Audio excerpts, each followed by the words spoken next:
Good night, ladies and gentlemen. Karibu sana, asante sana. That is Swahili, if you don't mind. This is Marcia Weeks, and you are watching the Marcia Week Show. We are coming to you live from Barbados. It's exciting, exciting, exciting to be alive, people. It's a great night that we have. Tonight, we're talking about it takes a village. It takes a village. In Jamaica, it said we would say take all a we, right? And with the number of things that's happening in our various countries throughout the Caribbean region, it takes a village. So tonight, I want to welcome you to the Marcia Week Show, coming to you live from Barbados. Caribou. Wonderful, wonderful, wonderful. All right, so let me just go right ahead and start to welcome everyone. There's Judy Jilks on tonight, and it's a special shout out to Judy. Judy was in the hospital, and we prayed for Judy. We're so happy that she's out now, Judy. We missed you the other night, I tell you. And I wasn't sure if I could call your name to tell the people that you were in the hospital. I am so happy you're out of the hospital. You've been on my mind, and you are a real loyal supporter. Loyal supporter, I tell you, is Miss Judy Jilks. And I just want to thank God for her. And she was the first to sign on this evening at 5:59 p.m. And she was telling people to like and share. So that tells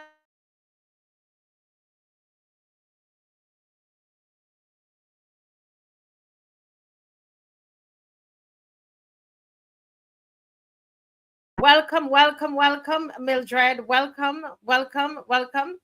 Welcome. And there is Vernon Garnes. Welcome. Aaron Hunt. Welcome, welcome, welcome. How are you doing tonight? Loyal Daughter 66. Welcome. How are you doing? Marcia, welcome. Welcome, Sir Alfred Benjamin from Brooklyn. Welcome. Jacqueline Allen, welcome. And somebody here from Jamaica called Okay, Okay. Hi, Okay, Okay from Jamaica. Big B, good night. Good night, Big B. Monica Ince, good night. Adrian Atkinson, good night. Mavis Lashley, good night. How are you doing? Tyrone, good night. Wow, Christopher Pear. Oh, my Lord. That's my friend from Jamaica. Good night, Christopher. Keith Robinson, good night. Good night, Keith. Carl Laurie from Tanzania. Hey, Carl, how are you doing? How is Tanzania? We almost, is that where we almost went? Is that close to Kenya? We almost went there. I think it's the same place. Okay, but anyway. Hi, Angela. How are you doing, Angela? Oh my goodness. It's good to see everybody tonight. Great to have you, Trevor Seeley from Bajan Eagle. Hi, hi, hi. Bajan Eagle is here. Have a good night to everyone. Nina 512. Good night, good night, good night. Thank you all. Asante Sana. Thank you all for being on tonight. Camillus Lewis, good night. Oh my goodness. I am so happy to see everybody. Caribou, Caribou, Sana, thank you, thank you. Harry McNish, good night, good night. Oh my Lord. Good night to everybody. We have a great night lined up for you tonight. We're talking about the village. We're talking about community empowerment, how we need to work together to solve our problems. It takes a village. When we see what's happening here in Barbados with the number of persons who've been killed already since the year started, not to mention Jamaica, not to mention Trinidad, we're going to all need to come together. I know a lot of times we, right off the bat, we start to blame the government and we blame, but I think there's a lot of it we can do from a community level, from a home level, from a school level, from a church level. Okay? It's going to take the village. It's going to take all of us. When our children, it's been reported of the increase in drug use in our primary schools right here in Barbados. The children, they are taking Molly and ecstasy in Barbados here. Listen, we can't keep, it's not just the government. It can't be. It can't be. There are some policies. Yes, we're not going to let them off the hook, but I'm saying let's talk together as a village tonight. Can we do that? Can we do it as a village tonight? And we also are going to talk about some great opportunities for us through the African Union. We have that coming up later in the program. And we have a recorded session with PLO Lumumba. You're not going to want to miss that again. The whole concept of the village people. That is what we are to. PLO Lumumba is going to talk to us about a community center that he got started in Kistimu, where he's from, and how it's so important that we rise up together and do this thing together. Come on, African people. Come on, people in the diaspora. Come on, we can do this together. We can do this together. We don't need to wait on people, right, to make it happen. Good night, Lumumba. Yes, we're talking about the people power tonight, the village, right? It's about the village. Nigel, good evening. We're talking about the Porridge program, coming together to make sure that the children in Kenya, Maturu, in rural Western Kenya, that they have porridge. Huh? We're not going to say we have to wait on somebody else to do it. We're going to do it. It's about the village. It's about community. It's about us working together. That's what it is. And we have been, we hear this in all kinds of different circles, but it's time we start doing it. And that's what's happening tonight. So get ready to get involved. Get ready to get involved. It's more than a complaint, people. Get ready to get involved. Everybody on here tonight, we are going to get involved. And you know how we do it. You know how we do it. Before we start, people, before we start, we are going to go right into the national anthem of Barbados. That is what we line up under. Loyal opposition, we fall in line.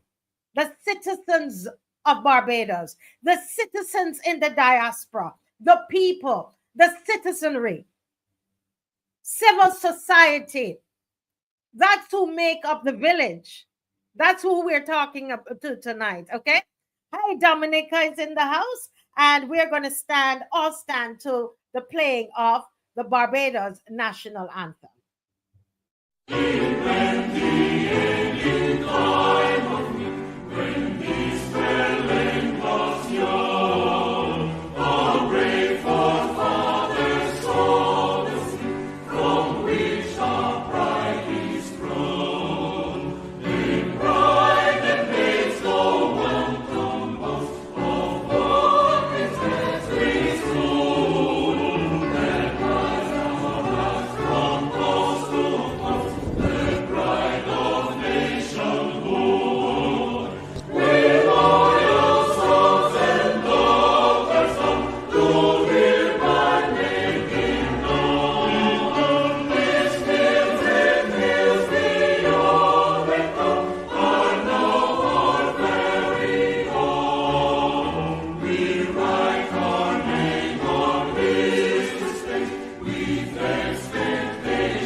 Yes, Barbados, we're joining this righteous revolution. It's a righteous revolution where the people are taking charge of their destiny. That's what it is. It's a righteous revolution that's happening in Barbados. And I dare say it is going to spread right throughout the world, right throughout the diaspora, right throughout Africa. All right. So that's who we are. That's who we are. Oh, my Lord. Hey, Cecile Johnson, welcome. Excuse me. Oh my goodness. I just took up a little cayenne and it got into my nose. Yes. Oh, okay.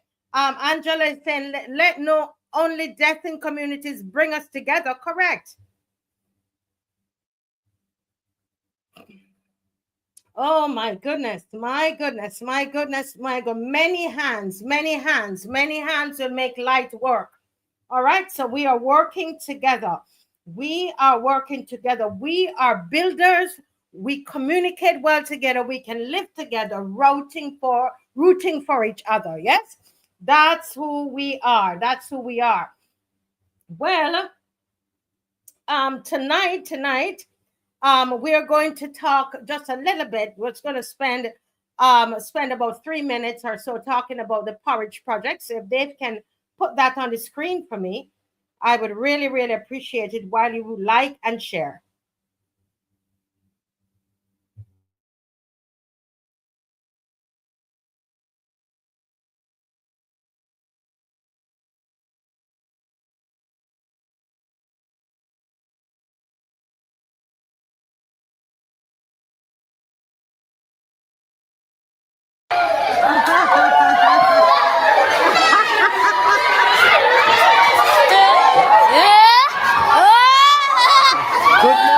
Good morning, class.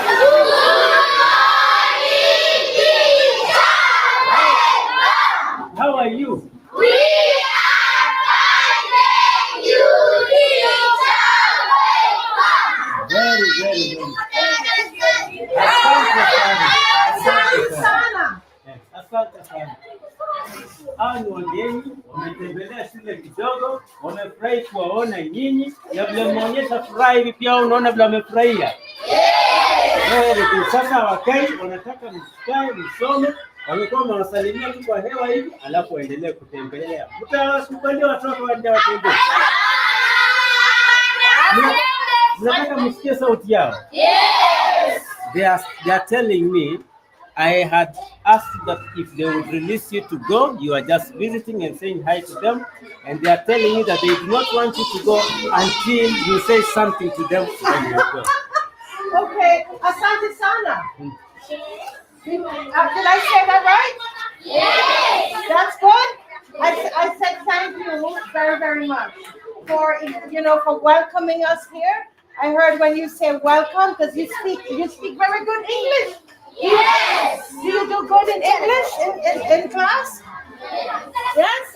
Yes. Well, this is so good to be here. I am Marcia Weeks and I am from Barbados. Everybody say Barbados. Barbados. Try again, say Barbados. Barbados. Yes, so I live in Barbados, but I was born in Jamaica. All right, folks. All right. I'm not going to give you the full video tonight, but what I want to let you know is that we met today and we had such a powerful, productive meeting concerning these children in Western Kenya, Western rural Kenya, a place called Maturu. And these wonderful children you see here, they are so full of life. But as we were told on the call and as we met them, when we met them today, met them in Kenya, a lot of them, they have one meal a day and that meal is in the evening. Okay. That meal is in the evening. And, my grandmother has a saying, once you see something, you can't unsee it. I had that experience. I saw these children. I saw them eating the cane trash off the ground. And I said to the principal and to the board chair there at the school. There must be something we can do in the diaspora. And so there was a porridge project that they started it, but they didn't have the resources to keep it going, to make sure that the children have something in their stomach. And I'm sure all of us at some point we've had porridge, right? You had porridge, whether it's cornmeal porridge in we call it, or pap, cornmeal pap, cornmeal porridge, whatever we call it in the Caribbean, right? And it's called that. Some of the countries in Africa call it pap as well. And so what we would like to do is to provide porridge for these children, 700 of them. And guess what, guys? It costs $1.17 Barbados per day. $1.17. $1.17. I'm keep repeating that. Right? $1.17. I'm sorry, it's $1. I'm being told now it's $1.17 a week. I'm so sorry. It's $1.17 per week. $1.17 per week per child. That's a little over 50 cents. And so when we met today, a group of us met along with some of the officials from the school at Matura Primary School in Western Kenya. We decided that we are going to bring the project to you and to ask for a one-time donation, a yearly donation of $50 or more. $50, that's 25 US or more. Okay? And if we can get that done, if just a little over 800 of us can give that 50 Barbados or 25 US or more, right there on the call, people decided, listen, I want to do 50 US, or 100 Barbados. Whatever you can, we're asking for your help because it takes a village. It takes a village. In Kenya, what they're going to do, they're going to provide somebody to cook. They provide the wood and the pot, and they will do all the administration there. We're providing the grain, the sorghum and sugar. Okay, and sorghum, as you know, is very healthy for the children, and it's filling as well. Okay, yeah. So yes, it's a piece of cake, Angela. It's a piece of cake. It's a piece of cake. Right? Yeah.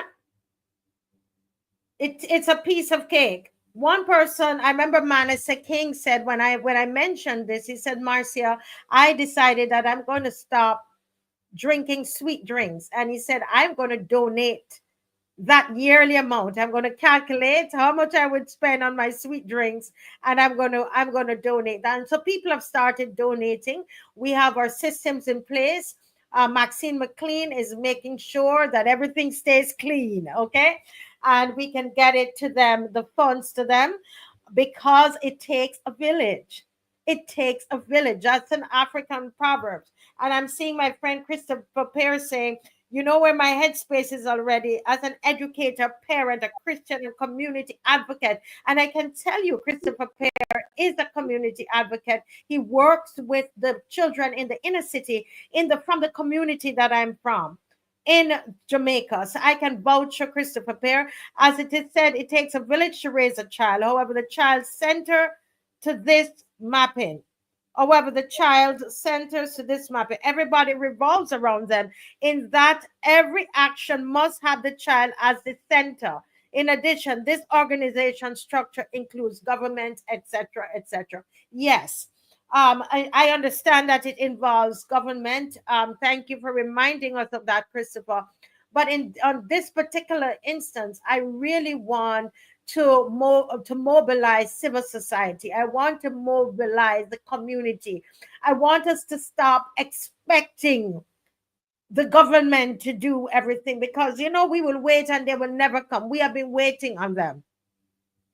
We have been waiting on them. We've met so many people in Kenya. A lot of people in the government, they're so wealthy in Kenya, but they're not taking care of the children. So we can't sit down. The point is that we're not going to sit down and blame the Kenyan government and who should be doing this. We see it, we're going to do something about it. Okay. Of course, we're going to make sure they don't come in this because this is about the people. So my number is on the screen, and the email address if you are interested in wanting to be part of this village that has the child as a center, as Christopher Pear says.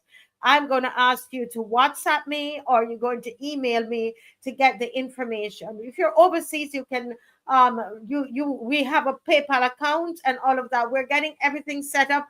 This is hot off the press. We just did the meeting today at 1 o'clock, but you know how it goes. We're going to talk to about it again. All right, already. So take the information off the screen and send me a message. We're going to respond to you, and we're going to get that money to Maturu, Western Kenya. And as somebody said, you know, Marcia, what we should do is to plan a visit in 2025. So we go down to go look for our children. How about that? Oh my goodness, we had two good suggestions, that one, and then somebody else says, listen, Marcia, we might just be able to start a porridge program in Barbados too. If we could get the children to enjoy the porridge, they probably want cornflakes. Which is so much more expensive, but the porridge is so filling. But well, a lot of us are involved in many programs in Barbados where there's provision for breakfast, etc., for children, because we know that that's an issue in Barbados as well, where and throughout the Caribbean. But this is a time for us to reach into the motherland and into where or for parents are from, and to do something for them.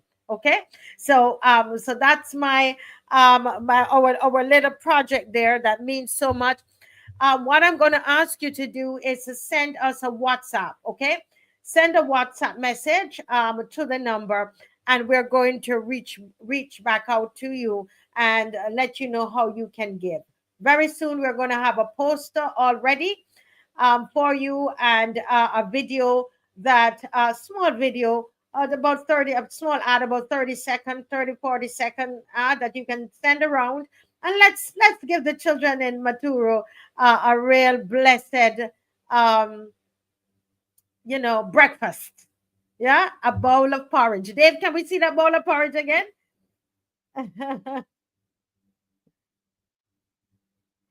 Yes, yes, yes. There's a Simone that has already given some money for the Kenya school. Somebody sent some money via PayPal.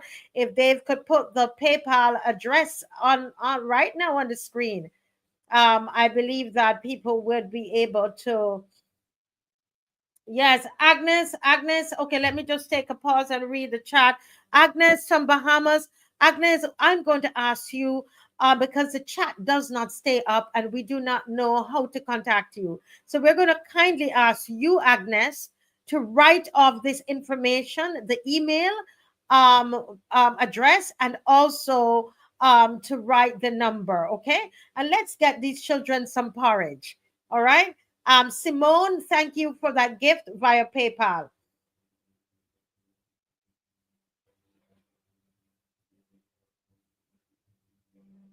Yes, Gardner, yes. I understand that, Gardner, you're supporting your family back home. Yes, you're doing that. And for those, there are others who might have extra funds and they are able to help these children. Okay, we're not trying to do help the whole of Africa, but if we can send, there's some people who are able to do it, Gardner. If you're unable to do it, just do what you're doing. Okay, no stress on anybody, because you are correct. We do have issues here in Barbados that we need to take care of. I agree. I am in full agreement with you. And so what I'm doing is sharing whatever I'm doing. I share it. Okay, I share it around. And you give to wherever you feel compelled to give to. All right. Okay. All right, all right, all right. Let me just keep that there for a little bit so people can write the number off, and you can make that one-time donation to that number. okay, by calling, by WhatsApping that number, you can. All right.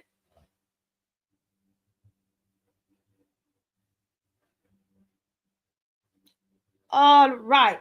Now, guys, we have with us tonight Mr. SIPHIWE BALEKA.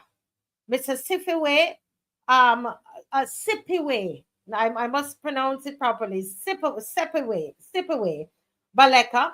And he's the founder of Balanta Barasa History and Genealogy Society in America. He is a Minister of Foreign Affairs, Provisional Government of the Republic of the New Africa. He's a member of the steering committee of 2025 for the National Reparations Rally, coordinator of the 8th Pan-African Congress, Part 1. He's a president, Communications Commission, International Preparatory. He sits on the International Preparatory Committee of the Pan-African Federalist Movement. He's a member of the International Network of Scholars and Activists for African Reparations. He's a member of the International Civil Society Working Group for the United Nations Permanent Forum of People of African Descent. He's a member of the NCO NCOBRA International Affairs Commission on Health Commission and Health Commission coordinator. Oh my goodness, this man is busy. He is busy and doing the work. And tonight he is with us on the Marcia Week show. And he is going to be talking to us about the African Diaspora Assembly, the 6th region elections. And he's going to also be talking to us about the Guinea-Bissau grants citizenship to the African diaspora, which I know a lot of you are wanted to hear about that. But let us hear about the African Diaspora Assembly of the 6th region and the elections that are coming up at the end of this month. Good night, sir. How are you? Abene, which is thank you, and Nsumba, greetings in my native Balanta language. I'm doing great. I'm so happy that you invited me on the show. Yes. Yes. Oh my goodness. It's so many languages. I at this moment I'm trying to learn Swahili. Give thanks. Yes, give thanks. Yes, sir. So tell me about this great opportunity that has been afforded to those in the diaspora. When we say the diaspora, we're talking about those of African descent, whether we're from anywhere in the Caribbean, Brazil, South America, the USA, wherever we are, and we've got that melanin in our skin. We're part of the African diaspora, and there is a great opportunity that's been afforded us through the African Union. Can you tell us about that? Yes. So the African Union has an advisory organ called the Economic, Social, and Cultural Council. That organ has 150 seats, and 20 of those seats are allocated to the African diaspora. Yes. Within those 20 seats, 4 of those seats are allocated to the Caribbean region. Yes. And so on January the 31st, there will be an election throughout the African diaspora, which is referred to as the 6th region of the African Union. There will be an election to choose civil society representatives. Yes. So that's January 31st. Wow, that's coming up. That's coming up, actually. Yes, very quick. This is why I'm so happy to be here to share this information. There's a lot of background information and history that we can go into, but tonight, this is a great opportunity. This goes back to Marcus Garvey. This goes back to the idea of Africa for the Africans, those at home and those abroad. Yes. In 2003, the African Union amended its constitution with what's known as Article 3Q, and that amendment invited and encouraged the African diaspora in the full participation within the African Union. This was the first time that those of us in the diaspora could engage in the governing of the continent. That Oh, was, yes, that was in 2003. And the Economic, Social, and Cultural Council is the first organ that we can officially participate in. And yes. so we want everybody to register to vote. You have the website up there, I can see it. Register to vote um, and then vote on the January the 31st. Yes. Now, so we have there up to 20 persons that you can that we be able to vote for. What is the purpose of this? So somebody listening to it and say, why should I vote? What am Okay. I going to get out of this thing? So the Caribbean region, so anyone that is either born in the Caribbean region or currently residing in the Caribbean region who is of African origin is considered to be a member of the African diaspora as defined by the African Union. You will be able to vote for 4 representatives from the Caribbean region. So it's a good question. What do I get out of this? Well, let me answer it first this way. We all know that Africa is the richest continent on the planet. This is Yes. why everybody is going to Africa to get the raw material to build their societies. Mm-hmm. And it's been that way for over 500 years. Okay? So those of us, the African diaspora, we have a birthright to the resources of the continent. And as the 6th region, what that means is we are to begin to conceptualize Africa not only as just the continent, but wherever we are as the diaspora, we are part of Africa. Meaning, for example, take the island of Madagascar. Yes. Okay? It's not connected physically to the continent of Africa. It's an island, but it's considered part of Africa. Now, Barbados, just like Madagascar, is an island populated particularly by people of African descent that is now conceptually part of Africa. And by voting in these elections, you will now actually have representation in the African Union, which means your representatives will be able, through the Economic, Social, and Cultural Council, and eventually the other organs, be able to submit policies that will affect you and your family. What kind of policies? Let's say it's engaged in trade. Isn't there an initiative between CARICOM and Barbados, for example, and Africa to develop that trade? So I think Malcolm X said it best. He once said that as long as you are Black, you are African. And no matter where you are on the planet, you will never be respected unless a strong and powerful Africa is respected. Yes. And so this is what this is about. It's about this reconnection, the unity, the dream of Marcus Garvey. And since we're talking about Marcus Garvey, I did want to just greet everybody in Barbados. I happened to, on August 21st, Marcus Garvey's Earth Day in 2005, I gave the inaugural Marcus Garvey lecture at Frank Collymore Hall. Oh, wow. Yes, so this feels somewhat like a homecoming to Barbados.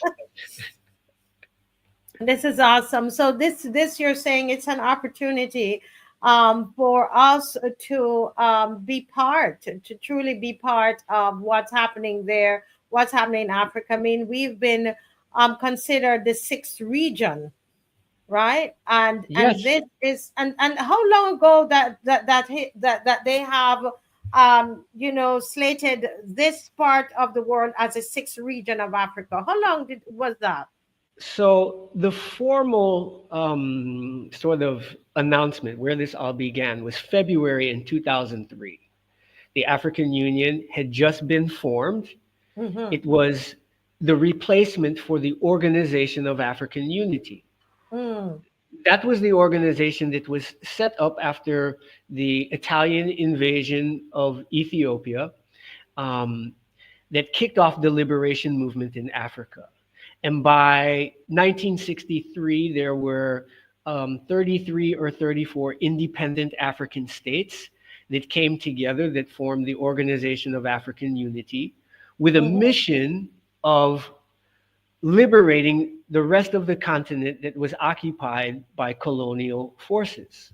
Yes. When Nelson Mandela was released from prison, um, and the anti-apartheid struggle was victorious, the mission of the Organization of African Unity, the OAU, was complete. The continent had rid itself of the colonial masters.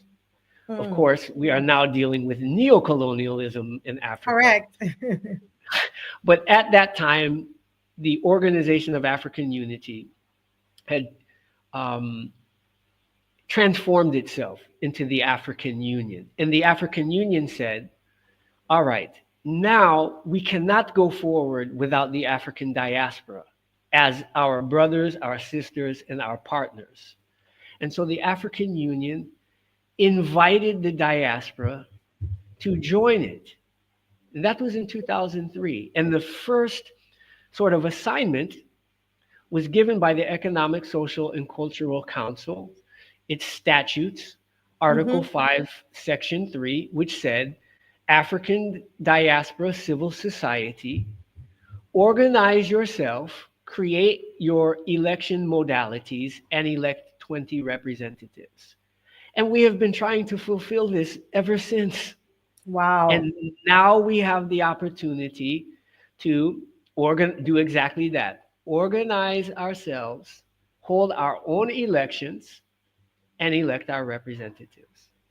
Yes, and we're going to be able to do that by going to this website, the website African Diaspora Assembly Sixth Region Elections. Okay, and they will be able to fill out everything here. Tell us what we'll be able to see when we go through. What's the process of registering to vote? So as you can see, right, when you get to this website, it says register here. You just click on there, you register, you just, fill out the information, basic contact information, you fill out that. And you will be registered to vote, you get verified.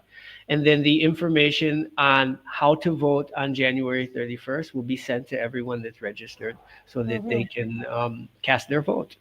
And Yeah. all of the, if you go to africandiasporaassembly.com, which is this is the voter registration website, the main Mm-hmm. website that shows all of the regions, all of the candidates. You can view their applications, you can find out their backgrounds, all the stuff that you want to know about the candidates is on African Oh, Diaspora. so when they go on the website, there will be the africandiaspora.com, right? It's African Diaspora Assembly.com. I'm sorry, the African Diaspora Assembly.com. They will be able to find all the candidates. Yes. Will be there, and that's actually, this is just the registration page. Okay. Yes. But if you look right here, you will see right is the African Diaspora Assembly.com. Where you'll be able to see all the candidates and you'll be able to see their bio. You'll see their bio and all of that. Yes. So there are 9 subregions.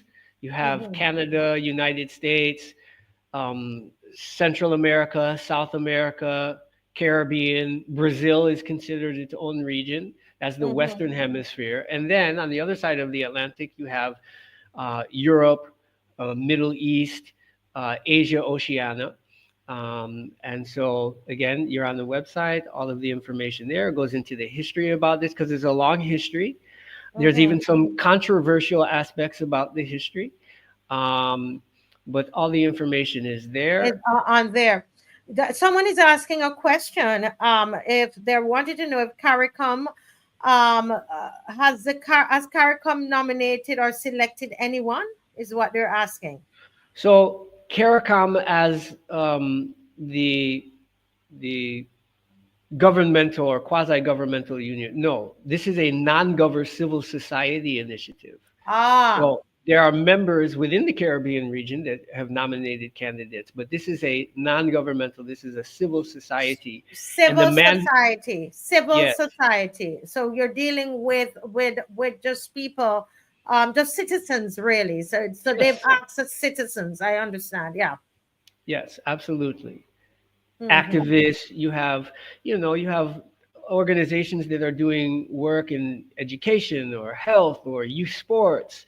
You have Mm-hmm. workers unions, you have professional unions, you have educational. So it's just that civil society. It's the people and those who are doing the work on the ground at the grassroots level. They now have an opportunity to give input into the governing of the continent. And Yes.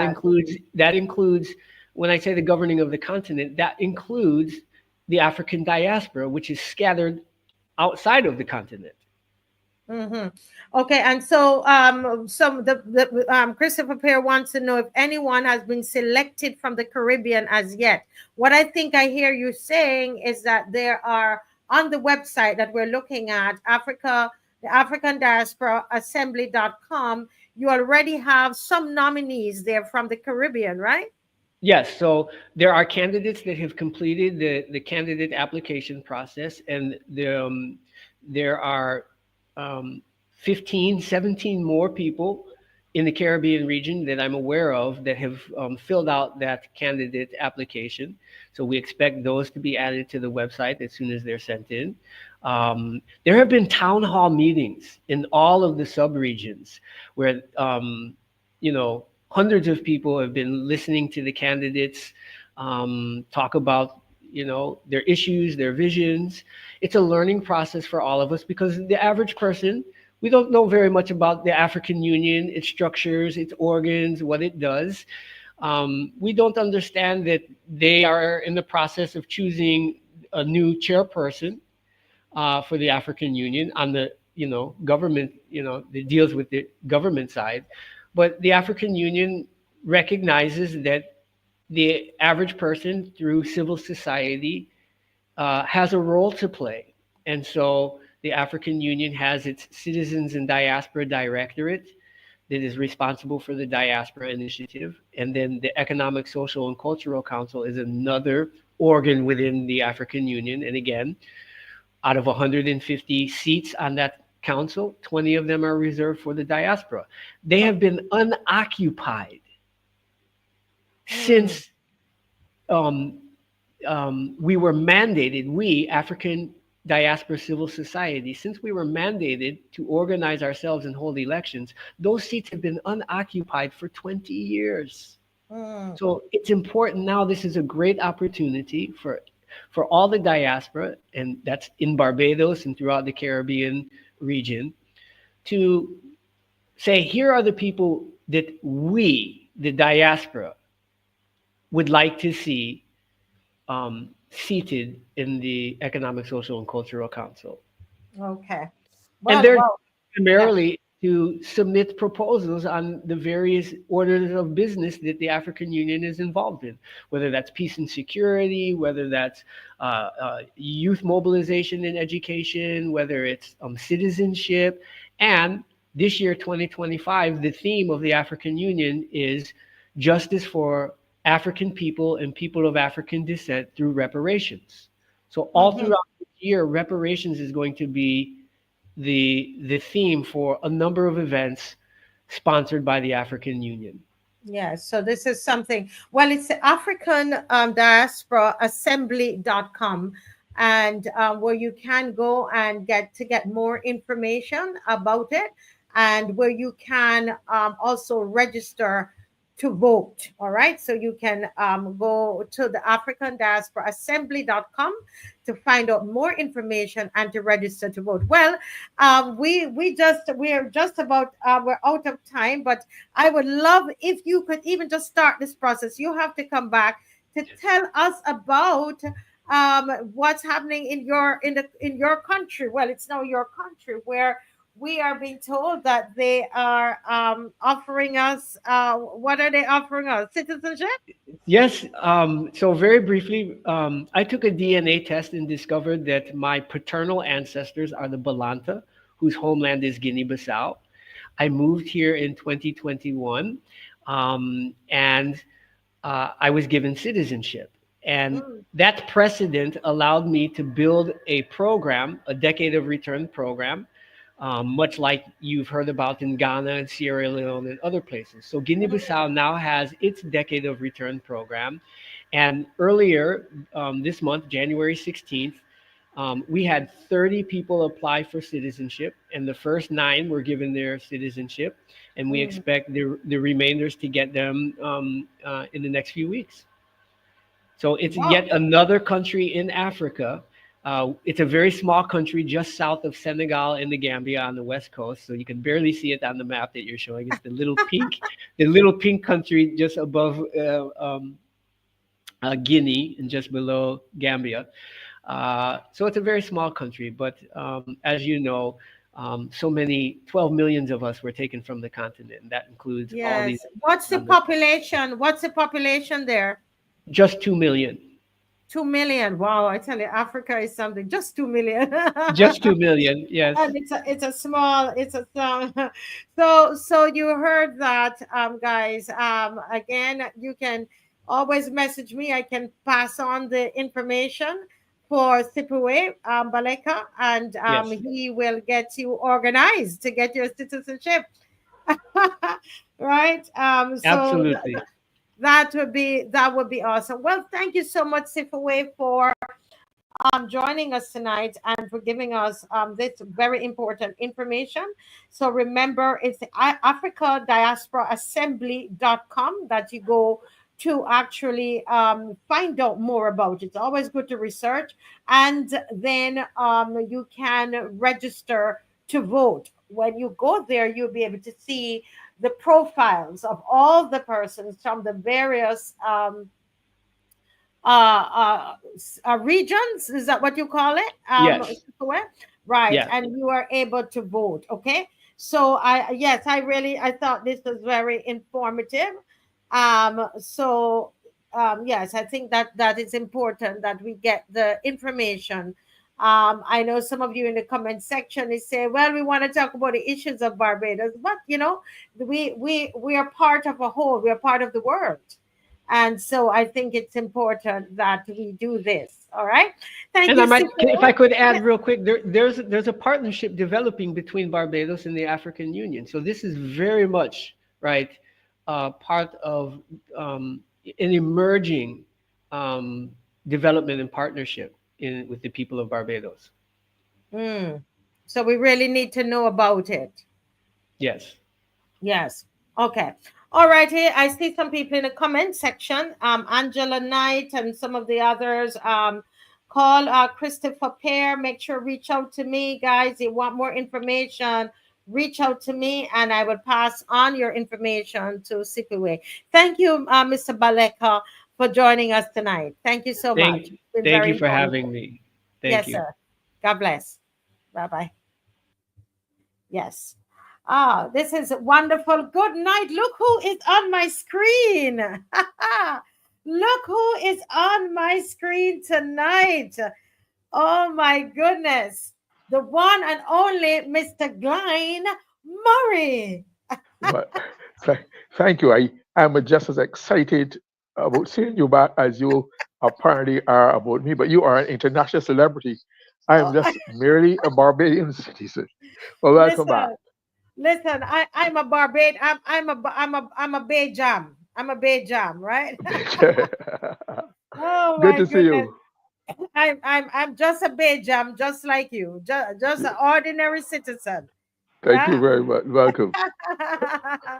Well, Yes. it's so good to see you, and I did give you a big thank you, sir, for holding down I the fort. thank you. For yes, for the Marcia Week show and the loyal opposition, and I've been hearing how great the shows have been going. So I just want to say thank you, thank you, thank you so very much. But I know your heart is full, so is mine. And before you start, before I know you're ready to offload on us. So guys, please share up the live, share the live. We are getting into our local issues now, so we ask you kindly to share the live. Now, somebody asked about Amaya, and yes, even on my vacation, I've been monitoring Amaya, and only this week I got the permission to share with you what is happening with her. So I just want to be able to read that directly to you for those of you who are asking what is happening to Amaya. For sure, people are still donating. And I was told this on Friday that people are still donating to Amaya. And the note says, "Good afternoon, everyone. We have an update." And they're saying that they are the father, they're looking at the father as a match, but they still need they need to test some other family members as a backup. Okay, so at this point they are doing testing. They are so the point is that it is rolling, and it started to roll, thank God, to for everybody on here, the noise we've been making about it. We also got hold of a doctor, my children pediatrician. That's when they were little, and I was able to reach out to him, Mr. Murray, and let him be that intermediary for us to the hospital. And so we were able to get some information, get the father complete a particular test that he needed. Thank God for that doctor, Dr. Bullen, who has been helping to make sure that that happened. Okay. So, yes, Amaya is being taken care of so far, and the donations are still coming in. We're told that once they finish all the testing, Mr. Murray, the hospital is saying that they're going to pay the remainder. Okay, so whatever is needing after the public has given, the hospital is going to. I have not seen anything in writing. I am just reporting. Okay, so we have to stay on standby just in case we have to. We might have to pick up the shortfall. But I'm saying to us, this is what I know so far. All right. So Yeah, because somebody was asking, yes. my question would have been, has the hospital, the government got on board? I'm glad to say here that they have, and I like to think, without being arrogant about the show, that is as a result of the publicity and the drive generated by the show that things have begun to happen. I don't know Dr. Bullen, but I know his father and mother very well. And they're very decent people. I think they're originally from Grenada. Yes, they're originally Right, from that's right. Very, Grenada. very decent people. And I think his father used to be an economist, Oh, working with the Commonwealth Development Corporation. I used to meet him a lot when I was a reporter at the airport. So he'd be flying through all over. So, but they're good people, and I'm glad to see he's come on board. And that is what his father would have done. That is what his mother would have done. So yes, he's yes. maintained the family tradition. Yes, I thanked him on behalf of everybody. So we have all been working, and we have quite a number of persons on from the loyal opposition who keeps checking in and making sure that she's good. I was told that there are people from the loyal opposition who are still giving donations of other kinds. I won't go into all of the people's business, Mr. Murray, but I want to say Yes. thanks to the loyal opposition. Be, And be, that one project while I was in Kenya, I was checking on. before I get accused of being ungrateful, I just like to say I commend the government, I commend the Ministry of Health, I commend the hospital, all those agencies who are involved in trying to save the lives of this young Barbadian. So thank you very much, but there's more to be done. And let them know we will be monitoring. We will not let them rest if they fall off. We let the public know. There you go. Thank That's you. exactly what I told the person who is reporting, that we're going to stay on it and let you know what is happening. So thank you for that person who asked the question. Yes. So Mr. Murray, Yeah. Unload, unload. Well, let me tell you, I am of a generation that had gotten accustomed, of the Western. Remember, we had two generations of top class international West Indies cricket. So, Yes. like most people, I got accustomed to it. We always have good cricketers. It will come Mhm. naturally. Never realizing until in recent times that you have to generate, you have to plan, you have to program, you have to produce them like you do cane or carrots or athletes or what they call their athletes too. It will not always happen spontaneously, etc. So for a long time we've been complaining about how West Indies, quite rightfully, the West Indies cricket is not as good as it used to be. It's not the Caribbean always losing, etc. And Mhm. it dawned on me, the same thing that happened. I fell into that habit too about the political leadership of Barbados. Having had a series, Grantley Adams, Earl Barrow, Grantley Adams, Mr. Cummings, Dr. Cummings, Earl Barrow, um, Tom Adams, Mrs. Dr. Sarah St. John, or Sister, etc., right down the Mhm. line to Owen Arthur, that we're accustomed to having good, credible leaders that you can trust. I mean, they all made their mistakes, they all had their flaws, but by Yes. and large, there was certain certainty about what they were doing. You trusted their judgment. They're always doing it for the betterment of Barbados. And I kind of expected that would have continued. As a matter of fact, to be frank, I'd hoped that given despite the deficiencies I would have said seen in the present prime minister when she was a minister and working around with her, Mhm. I had thought that she would, with exposure, would have matured and come to that same to maintain that caliber, that tradition of that lineage of not perfect leaders, but very good, trustworthy, believable, who always had Barbados at heart. But alas, that I have been severely disappointed. And one of the things that stand out most, I want to deal with planning and development in Barbados tonight. Mhm. Planning and development formally started in 1958 with the same Grant Adams who set up the Town Country Planning Department. It was housed at first in a building right next to the government printery. If you come down Backers Road by the traffic light, there's a little bit, that is the building that's where it was at first, the Town and Country Planning Department. Later it Mhm. became known as the Planning and Development Department. And all the leaders that we have had have been ministers in charge of development, Town and Country Planning or Planning and Development, as is the Prime Minister. But I remember, and the faith in Grant Adams was cemented by the fact that when Sandy Lane was being built, now the Town Country Planning Department was established in 1958. Sandy Yes. Lane was built in that period, was opened on the 1st of January, New Year's Day, 1961. But I remember because Sandy Lane and all that area, in fact, most of Barbados was sugar plantations. Sandy Lane, where Sandy Lane is, was also a sugar plantation. So they wanted the road that then existed further down on the property moved to where it is now. Yes. And Granny Adams made sure, and the same BLP government, Yes. same party, but different leadership, different outlook, made sure that there had to be public access to beaches, right?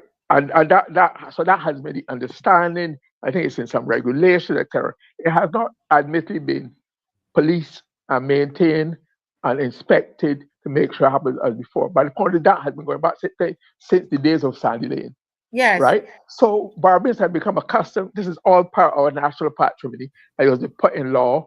The government insisted on it, and you'd always find people who would try a thing, get away with something, make a shortcut.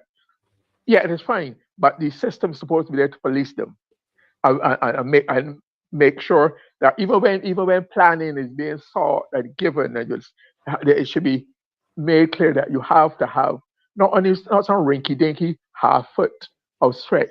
It should be a well open. There used to be signs that you could see share the access. We need to go back to that where they're well signed, lighted, accommodate, making sure that people know we're not making spit, we're not making sport. So therefore, when they saw the story in the paper last Sunday it was, or last Monday, about the George River situation. Yeah. Yeah, and I want to commend Mr. Lewis for coming on the show on Sunday. And I want to commend Maria Bradshaw from the Nation for picking up the story. And I must say, and let me just say, let me just big you up that you made that connection for Mr. Lewis. So that's my understanding. With Maria Bradshaw. Yes, because as a journalist, I know when there's another story to and do, I then we're going thank to follow you for that. I thank you for that, and that's the thing, because our aim is to be able for him to be able to get that story out, and you were able to contact Maria Bradshaw, and she's a wonderful reporter, and she was able to carry the story. Thank you, Mr. Murray. No problem. I do it on behalf of Barbados and Barbadians and Yes. tradition, the heritage of Barbados. But I'd been familiar with the issue at Tenby and the George River and Teapot and Saucer. I knew it was on. There's some court action, and action is supposed to be on pause. But I was offended when the way from reading the story and the account of the story, and Mr. Haynes he's never got Richard Haynes, H-I-N-A, an Australian super billionaire, you understand?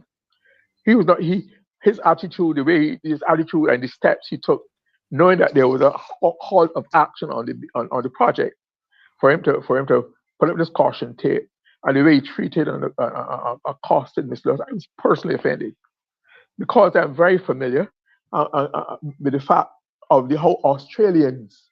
I'm not condemning all Australians, but Australia has a history of treating non-white Australians or people in their country. It goes back to the days of today's Australian Day, as a matter of fact, quite close to today's Australian Day, and they're celebrated when they conquered Australia. And we know Australia is still one of the most racist apartheid countries in the world. Correct. And some of these people, with their sense of white superiority, in Australia, they treat the indigenous people less than dirt. Really, so they be given that kind of socialization, that way of life, that attitude to non-white people. It's very easy, it's quite possible that a white Australian from the same environment can come and expect to treat Barbadians like that. Yes. But Barbadians was an organized society. Even though we were in a slave society, we were an organized society long before Australia came into being. We had parliament, etc. So Barbadians created their own sense of Barbadianness. So and Barbadians were largely settled by people who were rebellious in England. Yes. When they fought, right, and there was a term called to be Barbadoed, right? That was actually, I don't know if you ever seen it in the dictionary, where it meant that you're sent away somewhere rough, because you're being sent to Barbados because you're rebellious, you're against the king, you want to be a rebel. I've seen it. Right. So we've always had that kind of fighting spirit in us, right? So therefore, but when the people, Australia has largely been populated not by people who were expelled and exiled for those reasons. A great deal of things are based on convicts and murderers and thieves and gangsters were sent and run to Australia. So they have a different persona and attitude from we Barbadians. And like I've heard, I'm proud of my European and African roots as a Barbadian. I make no quibbles about that at all. So for him to come to Barbados and try to impose those kinds of attitudes in Barbados, in that project, should be condemned. We should be condemned. I know much can't be done now, and I'm glad to see that the attorney for the complainants, for the residents, for the rebels, I will call them, not complaint rebels, the George River rebels, I like to dub them, are being represented quite strongly, it seemed, by Mr. Gregory Nichols, the attorney at law, who said that he was going to follow through on the action. So we have to keep track of these things and don't let them life follow their natural death. Let's be swept under the carpet. Because it took us a very long time, Marcia, if you remember, for us to even get to know the name. Yes, I remember that we were just saying an Australian when we when the whole thing was brought on the show here, to just say an Australian, and no, I was surprised when I got back here. I saw the newspaper article, and I'm like, okay, so we're now knowing the name. Well, we had known the name unofficially, but Right. we were now officially knowing the name. And let me just, if I could just quickly, just so the audience purposes, Dave, I sent you the picture of the article that we could put up so people could try and find Maria Bradshaw's article on Joes River and what's happening there. But just read two paragraphs, Mr. Murray, to give them a full context. It says the Australian multimillionaire who brought the land surrounding the Joes River Bridge in St. Joseph has erected caution tape on the eastern side leading to its famed gully, raising the ire of resident Victor Lewis. And as you know, Victor Lewis was on the show last week. Lewis encountered the tape last Sunday when he went to take his usual hike in the area. He was subsequently told by the owner, Mr. Richard Haynes, that he could not enter the area and that the tape was for safety purposes. I don't know what kind of safety purposes. We've been down at Joes River. We were cooking down there, singing, doing all kinds of things. Lewis charged that a court order injunction was still in place and the tape should be removed until the court rendered its decision. Right, so that is, and that was in the newspaper. So continue, Mr. Yes, I'm glad. That my mind is as sharp as yours. We Yes. think the same way. For the safety of pathway that Barbadians for generations have been using. I've never heard anybody fall or breaking their head, falling down the gully. So how could a white Australian who's not even familiar, could not be as familiar with it, would suddenly discover for poor black Barbadians that there's a danger in that gully and in that pathway? Joke, a pathetic attempt at insulting Barbadians. So that would not work. But I said, how could it be that Mr. Haynes in this day and age could come to Barbados as an outsider and behave like this? And it goes back to the previous leaders who were in charge of planning. They had a certain political philosophy of democratic socialism where the government leads the way. The government sets the terms, the government set the conditions. And that had been the mantra of every Barbadian political party, every government up until 2018. Now, I've heard the Prime Minister say and see it written in times that the private sector will now lead. The development and growth of Barbados will be led by the private sector. So we've absorbed ourselves that responsibility on the private sector. I mean, if that is so, therefore the private sector has to get its way for them. Because when you say the private sector had to lead, it means that it's a nice way of saying that Barbados ain't got no money to put development. The government doesn't have that kind of money, so we have to become a private sector. You're thirsty and hungry and virtually desperate for investment, foreign direct investment, we call it, too, right? So therefore, I can understand, and don't forget, that is buttressed, and this is reinforced by a statement that has haunted me from a document produced by the government maybe 2 years ago about where it really lists a number of properties in Barbados that are up for grabs and they want development for. Yes. And she right, the Prime Minister said in the foreword to the document that they had amended the old Town and Country Planning Act, and they now have a new Plan Development Act and department. And when you apply, quote, you apply with a presumption of with a presumption of approval for development. So in other words, almost you're just bursting going through the motion. And not only that, if you apply and you're rejected for any reason, they will get back to you quickly and point out the errors, the flaws, so you can correct and get your approval as soon as possible. But Fantastic stuff. I want to just say something here to remind people that the Prime Minister is a minister in charge of planning and development. So note that, and note what there's been a change. So the change, as Mr. Murray is saying, that you apply with a presumption that you're going to get approval. Right? So think about that. Remember, we used to have town and country planning, and how difficult it was for the regular citizen, Mr. Murray, to build anything, to build something on your home.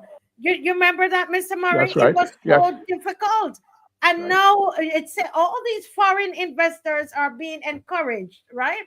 And it is being said that what? You apply with a presumption, right? In favor of what right. Wow. Yeah. Well, I mean I have not gotten over that. That still haunts me as to how could you dare? How could you open up the patrimony, the sovereignty, the dignity of Barbados to that for dollars? Nobody has ever even come close to doing that in the past. We've had foreign investment forever. There have been some which were controversial, but never been this carte blanche, just open door policy. Come in. You take where you want, you get almost what you want. What is so pathetic about it is that the same Barbados Labour Party Prime Minister, Prime Minister Tom Adams, with whom I had the pleasure and pride of work as a personal assistant before he died, he had designated a national park that from Pico, Tenerife, in the north, stretching down to Culpeper Island, was designated an official, a national park. And for years, people could not build, expand, do certain developments. There are a lot of people were turned down. I know a friend of mine who lived in Toronto, relocated to Barbados with lots of money. He liked the country. He wanted to build in that area. He could not. It was forbidden. He was very disappointed. It was forbidden on grounds of they had their own scientific and whatnot. But no, that seems to have gone through the editors. And what worries me about that is that attitude, if people are talking about the developments of cattle walks and other parts of Barbados, the seaside, which were unthinkable before. Admit conditions change, policies change, but the public has never been told by the Prime Minister or the Minister of Development what are the changes and why they were taken. What is the rationale? What is the thinking? What are the policy behind these drastic changes?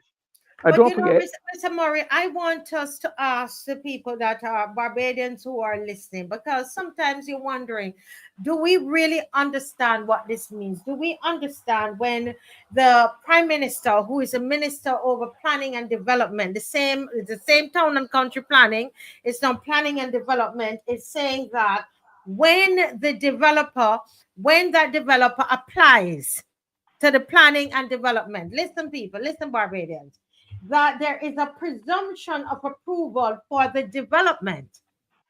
I want to ask Barbadians, how do you feel about that? Think about that, Barbadians, because I know that it was always almost like anything to do with town and country planning. Anytime you want to build somewhere, the red tape that would be there. Now it is so quick for these, and most of these, as you said, foreign investments, okay, that is happening. A lot of these investors are foreign investors, and everything is going so quickly for them. I want to know from Barbadians, what does that mean for you when you hear a statement like that being told to developers, very wealthy people in Barbados? They are building everywhere. My goodness. I mean, we just had the whole thing in my absence, Mr. Murray, with the burial ground. I mean, right. Then they gone and they dig up near the water supply. Barbadians, what do you think about it? I want you to, as Mr. Murray is speaking, make your comments in the comment section. Continue, Mr. Murray. Yeah, but you cannot therefore separate this thinking from what has happened in the changing of the water zones. The water zones have been reclassified. What used to be A or 1 is now 2. So the ones in the zone 1 there was very strict and a lot of absolute prohibition on building. because Yes. it could negatively impact on the water zone.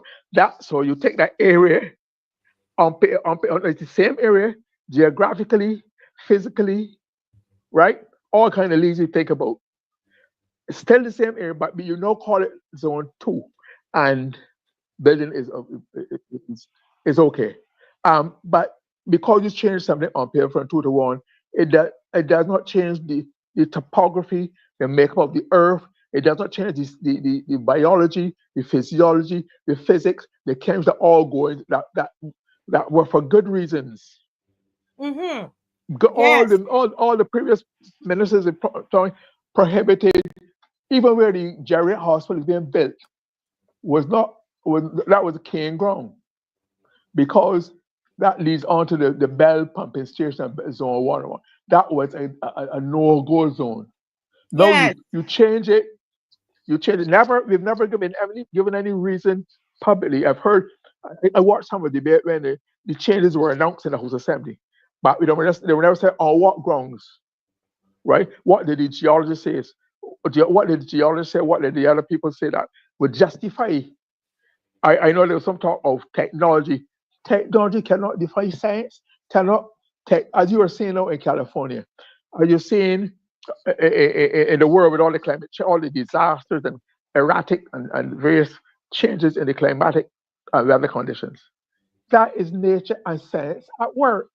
And no matter what you change on paper, no matter what you might build and devise that you think it will start, it will not last there forever, because the earth is in a state of constant flux. That is why you get earthquakes. Earthquakes the earth is always trying to get what they call homeostasis, so when it goes up, a part will go down, and then a part, in order trying to settle all this. Yes. So it's in a Geography. constant, Yeah. right. If you did your physical geography, you know what it is. Yes. So therefore, I am amazed. And what is so interesting is that the Prime Minister has never, with all the controversy about George River, etc., has never yet come and tried to set the public mind at ease as to what is going on with the new planning and development board. The chairman of the board the board has never come and made a public statement Yeah, yet. I was about to say that there, as far as I remember, there's a board, Right. and we've never heard from the board. I remember I reached out to someone that was on. When I reached out to her, she said, "Well, I was on the town and country planning. I'm not on the planning and development." But as Michelle is saying here, the hypocrisy is real. The PM wants to be the mother of climate change, yet in Barbados she's getting rid of all the green spaces, and we want the international community to hear. Those of you who are on and you're not in Barbados, understand that when you hear our prime minister, all that's happening is she's just speaking words. We are not living that in Barbados. There is no all this climate change that she's talking about and all of that. We're not experiencing that in Barbados. I mean, we even got some not to change the subject too much, but remember we got even those blue containers, recycling. We are not doing that in Barbados. We need the world to understand that our prime minister has the gift of gab, and that's all she does. But for her to be in charge, she is the minister over planning and development, Mr. Murray. And all of our green spaces are being held up. All of our water zones are being built on. Look at Joe's River with all of the life that is in Joe's River, and they're blocking it off from the people of Barbados. We go there and we relax. The world, we want you to understand that our prime minister should not be taken seriously when she speaks about climate change, because it's not happening in our country. Well, Marcia, just for the record, for those who might be thinking, I probably get some phone calls tomorrow about why don't I stop picking on the prime minister or whatnot. I'm not picking on the prime minister. Like I said, I've seen the prime minister at her best, and I've seen her at her worst. I've not spoken about the worst yet, but I've seen her worst. Believe you me. But the point, I have a background. I said, I was Prime Minister Tom Manza's personal assistant. He put me on a committee. It used to be called Town and Country Planning Review Committee. Our job was to meet with, examine. If there's a controversy between you or there's disagreement between you and tongue and country planning over an issue, over a development, over a post, we will meet with you, look at the facts, we visit the site, and then we would be just outside the department. No, there was no money involved. It's pure voluntary. We had engineers. I think there was a Richard Gill, who's a town planner, one on a white Barbadian. So we had like this body, which was a consultative body. So I know a bit about what I mean. Things might have changed, but the principles, the fundamental principles based on science and scientific well-established principles cannot have changed that drastically. So so that is against that background when I see these warning signals and I know what can be coming about. But like you said, we don't know who the board is. The board has never favored us. I never looked down on poor Barbados and tell them this is who we are and reassure them that we have the best interest at heart. This is what we do. Explain the Prime Minister never ventured in it too, not once. But I think it's I think I remember Minister Dugade Makins. Who is he? He's the go-to minister in the thing, but he's not the real minister. He's not the real minister of town planning. He works in town planning. The Prime Minister, the ultimate apart, but goes to the board. She's the ultimate decision maker. She has never. I mean, there's been so many issues with this, what is going on, and you know, here it is. And this is the thing. This is the thing that we have to think about.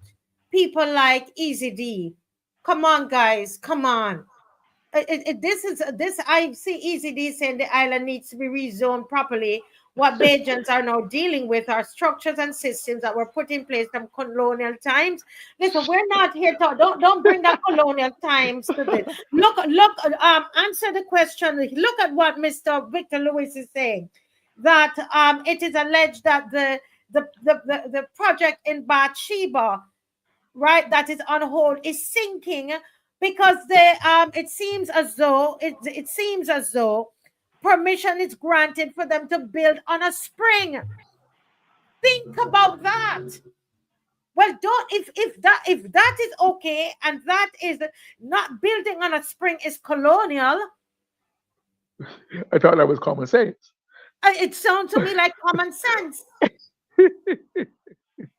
Pathetic. It really is insulting Barbados' intelligence. And to mow down an entire hill.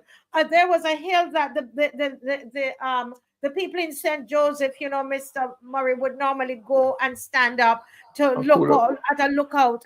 One developer came and they just mowed it down. And certainly the Prime Minister and the Plan Development Division must have known of that proposal. They must have known of the existence of that hill. That must have given permission to do that hill. I would like to think so. They must have they know what the forces that would cause a hill. If there's a hill, it means it's not stable. It's common sense. But and reason why I'm so alarmed is that the things that have come out under this Prime Minister and this Minister plan, like the whole idea of building. First of all, you were bold enough, indifferent enough to the patronymic of Barbados to demolish one of the first buildings built by working class Barbadian government after 1951. That old fire service building. That's one of the first buildings under Granny Adams. Then it was government headquarters in 1956. They got government and for sale. Can you imagine? Can you imagine somebody putting the White House for sale? Can you imagine putting the number 10 Downing Street for sale? Can you imagine somebody proposing that they sell the Elysee Palace, the President Palace? Mr. Murray, let that sink in, people. Let it sink in what Mr. Murray is saying, and that's a problem. We don't stop it long enough to think about that. Repeat what you just said, Mr. Murray. It gotta sink in. Demolishing and selling government headquarters of Barbados. Government headquarters used to be first called Adams Castle because that one time the tallest building around Bridgetown, and all the ministries were cited there. They called it government headquarters. It was called Adams Castle because the opponents of Granny Adams had called it. He was over ambitious. We call it Adams Castle, but that apart, that is by the way political. But I think that you would haven't demolished the police, the first fire service downtown. Obviously, the old, disgraceful looking Empire Theater relic, still unfinished. One developer who was doing very well, Robin Rapper and Barbados was supposed to develop that, redevelop that. It was supposed to become a theater again, and restored also with a boutique. I also remember that it was going to have also in its boundaries, Marcia, a boutique, a boutique brewery, a boutique brewery. But that spot has stayed there all these years and nothing. There is where the emphasis should be get that rehabilitated or replaced after with a more functional and pleasingly looking building, given all that is happening in Bridgetown. So you demolish the fire service. You have your eyes on the geriatric hospital, right? You said that one of the reasons that geriatric was being moved because it was in the danger zone for a tsunami and sea rises and whatnot. But then you go ahead across the road and on the same footprint of land, you give permission for the expansion of a private hospital. Imagine, it does not make any sense. Not making anything. But you know what? This is it. A lot of these things, Mr. Murray, when you see there's certain ministers and you see certain ministers, they're over particular ministry. There are some particular ministry that, it's easy for people for them to get kickbacks for certain ministry. I'm not calling in the name of ministries. Kickbacks, right? Because of the construction. Somebody told me it'd be interesting to find out. I should try to find out who are, on the most cases, who are the law firms, the accounting firm, the engineering firms that make the money with these projects. It follows a certain pattern, a certain group. So, and then even when with the questions that were raised by the leaders of the opposition, others about the proposed relocation of the civic center in Whole Town. Now here's the civic center. 1627, right? 1625 first, when it was settled, right? When it was claimed, 1620. This year is 400 years. Right? This is a priceless piece of Barbadian history, and you're going to demolish that for a hotel.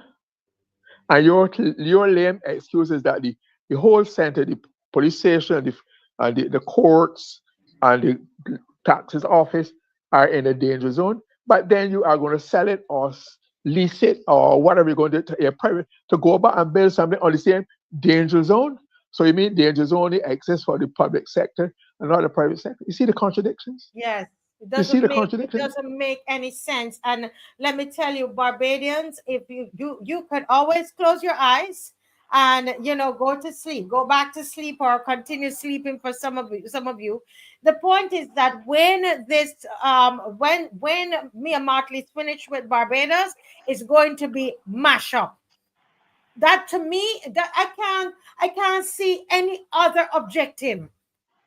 I can't see any other objective. Mr. Murray, I can't, as I'm thinking it, because I'm saying it, because I'm here listening to you, and I'm saying, how could somebody, you're Barbadian, how could you, the government headquarters, when you think about it, I remember seeing that, and Mr. Murray is making this up. I saw the list of the places of sale when Kimar brought it.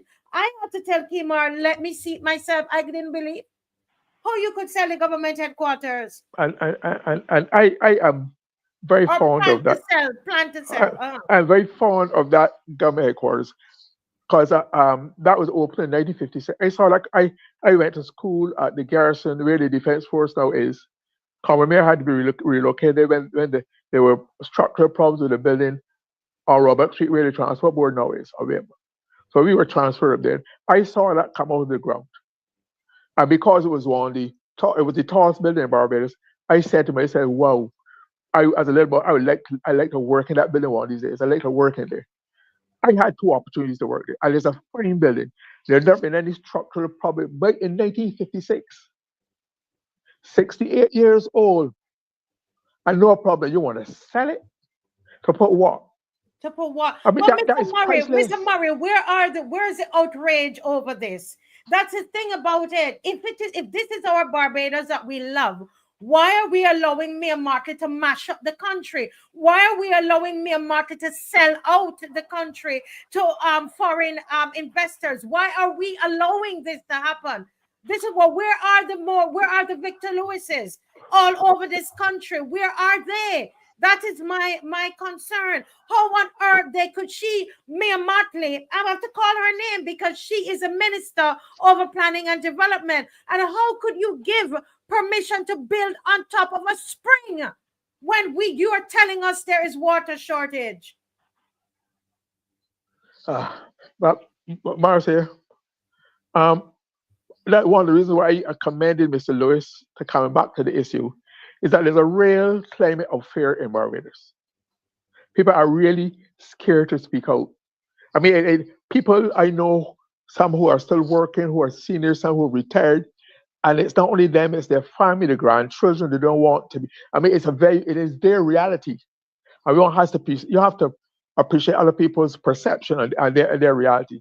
So that for one thing. And therefore, I want to commend all the Mr. Lewis's, to all those who speak and stand their ground. And I've come around to, after studying and observing what's going on, I've come around to a position where I think it is time now when we should no longer sell land to foreign, lease it for 99 years, but we should, because Barbados is not getting bigger. I remember some years ago in one of our manifestos, after much pressure or another, including a proposal where we could build islands offshore, make Barbados build islands offshore.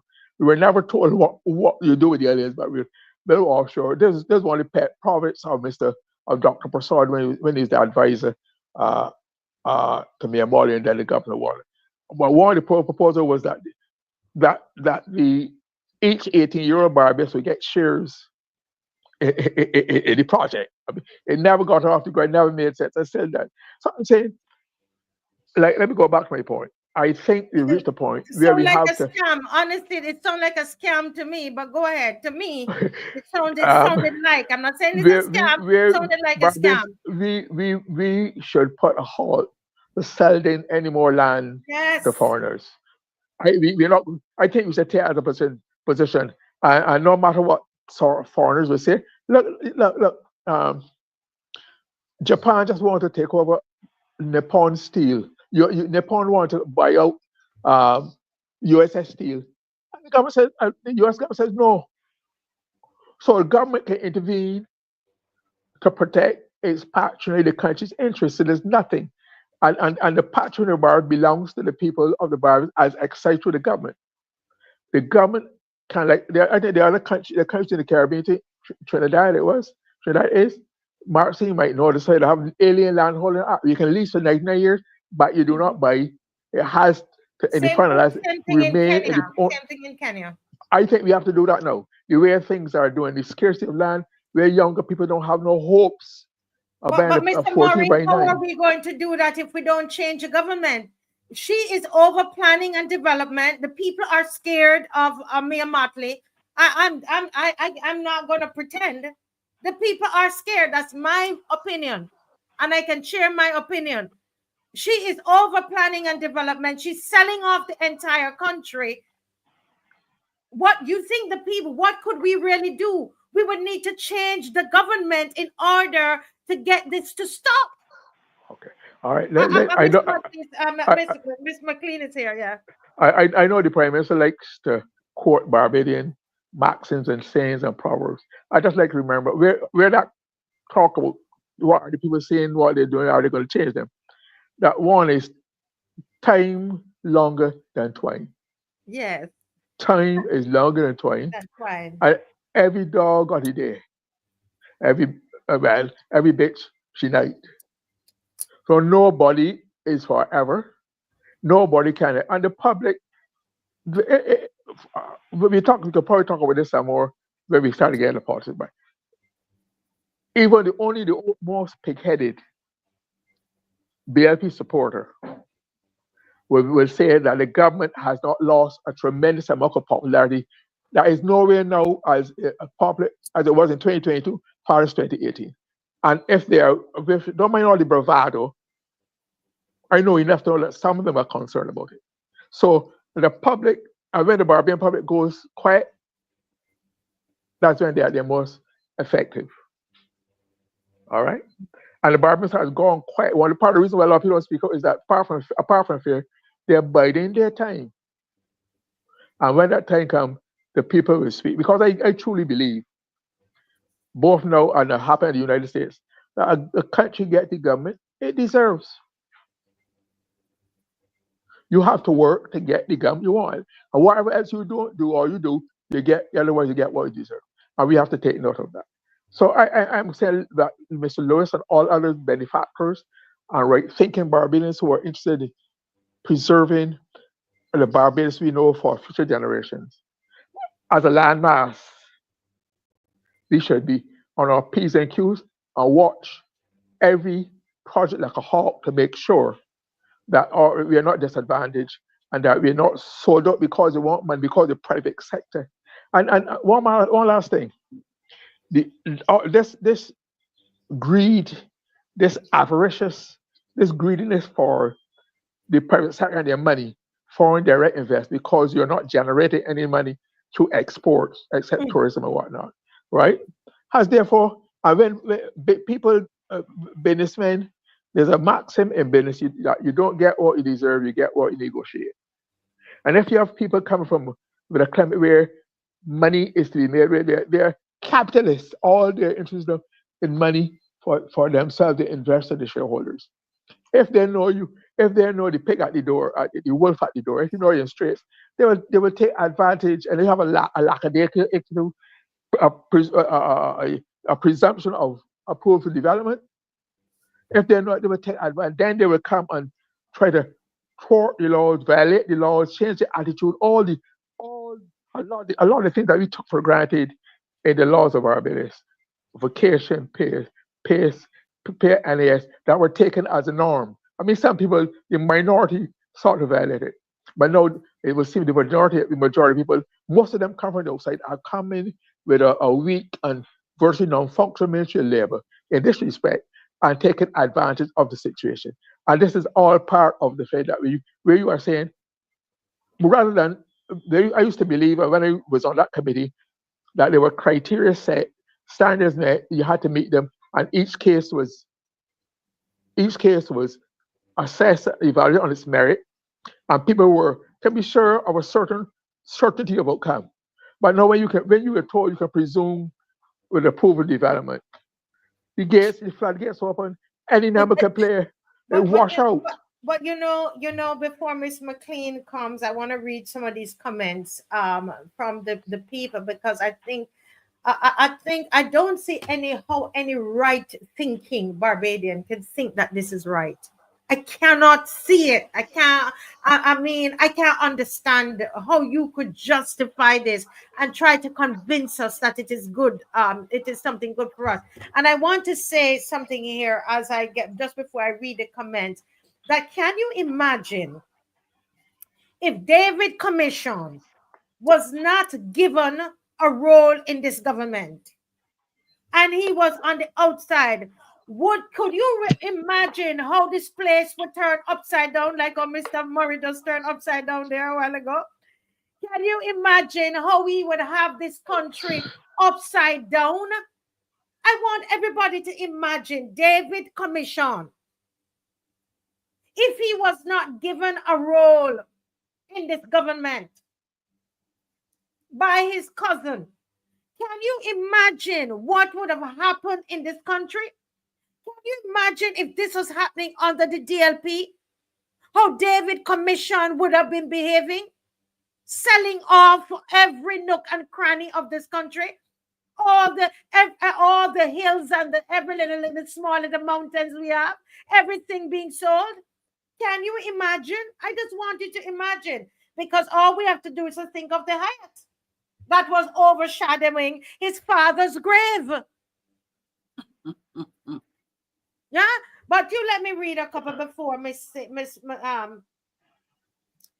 Somebody said in this region, it seems St. Kitts and Nevis have alien landholding act in place. Yes. Yeah. Yes. And that's what we need, right? Somebody says, GLYNE, you call capitalism, it's no free market. This is fascism. Government, union, and corporation working in unison. I'm telling you right only because the government allows them to. Yeah. They have not invaded Barbados. The government is being compliant in permitting these conditions and circumstances to allow people to behave like that. So bear that in mind. Yes, but yes. Somebody saying, His Harris is saying, Errol Barrow, words are coming alive. You're so correct. You're so correct. Big B said, no, we understand what Mia meant. Give me the vote and watch me. By then, everything would be sold. I am telling you, my God, I can't. Miss McCLEAN, I know you have something to say. But is there any difference between what this black leadership is doing to us and what the colonial masters did to our ancestors? I'm telling you, this woman that you see with her hair natural and look naughty and everything, I mean, which is lovely. I look at mine. I'm not against that. We love natural hair, but I'm saying that all that you see with black face and natural hair, they are everybody in black. Because if you could be doing this to your people, and I want those of you from Bahamas and all about, because you meet me whenever I travel, oh, your prime minister, can you imagine if your leader was doing this in your country? Selling off even to the government headquarters? Think about it. And you're going to tell us that we are, oh, your prime minister is all of that? Right? Marcia, I believe you're probably coming to the end of our segment. I just like to say that I have as I watch things in Barbados, we can no longer believe that what was taken for granted as a natural right, as a natural provision, as part of the patrimony and the circumstance of Barbados will always be there, will not change.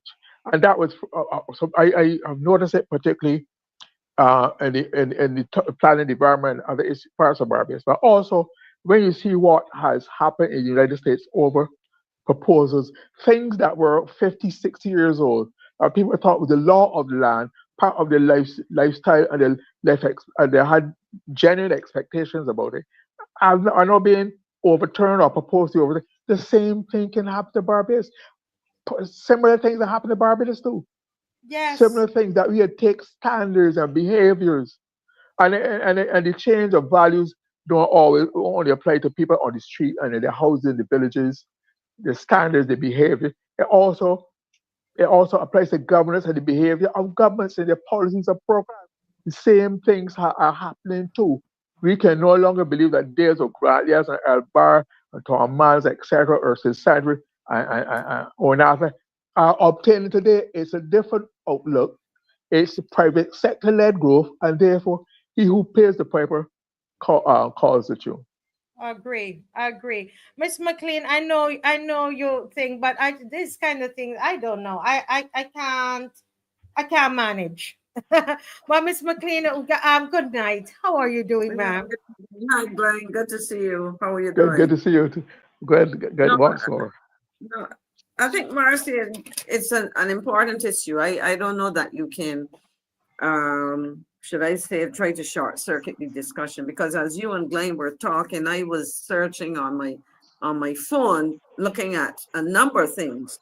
And I want to start because what you've asked me to talk about, actually, when you juxtapose that with the discussion you have, is a very serious contradiction in terms of the mouthings. And I say this, and to people at EZD, when we sit here to discuss these issues, I want to remind people that we are talking about issues that are impacting and that will impact the lives of the Barbadian and the average Barbadian who looks like you and me. I make no apology for that. Across the world, Black people continue to be marginalized. And I contrast what I see happening in Francophone West Africa with what I'm seeing here. They are trying to move forward and address the needs and meet the demands of their populations. Here, we are literally see seeing play out. Give me the vote and watch me. Barbadians have become lookers on. Mm-hmm. And if you're not careful, that is exactly what will happen. The demography of Barbados will change. The ownership, to a large extent, continues to change in very serious ways. While, on the other hand, the opportunities to ensure that our children, and in this case, I mean, I noticed a 19-year-old who died, I believe, was murdered. I haven't heard if there's a case, as you know. But the situation is, I also saw something which spoke to that young woman. And if the information is true, we are seeing victims who are victims of the system. Mm-hmm. You know, where children are not assisted early enough. And so when I look at this, you know, the ownership of land, and I really believe that GLYNE's suggestion is one that has to be seriously taken on board. Barbados is 156 square miles. When people can come and buy a small piece of property for millions of dollars just for the piece of land, and feather the nest of people. I mean, if I had a piece of land that I could sell for millions of dollars, I might be tempted to do it. Because at the end of the day, I might make the decision that millions of dollars may help me to financially empower some of the 3 generations of my family that are behind me. Yes. You know, but at the same time, what does it mean? It is lost to me forever. And if those people happen to misuse those funds, then they're in trouble. So I really think that that's important. The other point that I was looking at as I was listening in, I recommend to Barbadians and to people like, well, I'm not going to pick on any audience anymore. You know, those people who think that we may be engaging in partisan political discussions, which we are not. Go and do some reading around the change of the Town and Country Planning Act starting in 2018. This was a priority for the Prime Minister. It was, when you look back at the articles in the newspaper, the Barbados newspapers, you will see that very early, this was one of the issues tackled. Go and look and see what powers perhaps now accrue to the Prime Minister as the person responsible for town planning, whether they have changed, and if they have changed, have they changed for the better? Or otherwise, look and see some of the promises that were made back in 2020. Minister, she's now, what's her name? Cattle? From Cattle, Minister Right. Cattle would have been minister responsible, and there were a lot of promises made. Tell Right. Barbadians if all of those promises of transparency and good governance, having these professional committees, etc., are in place. Are they weighing on decisions? So, Marcia, I think you've touched on an important issue, because when we start to look at the issues that we are looking at, the question is, what does that do? And when I mean, it galls me. I mean, I will get to talk about what you asked me to talk about when you like the topic, but it galls me to hear that somebody from Australia, and don't fool yourself, as a country, I'm not talking about the individual, as a society, Australians have been hostile to the original people, okay, who are Black people in terms of skin color, whatever.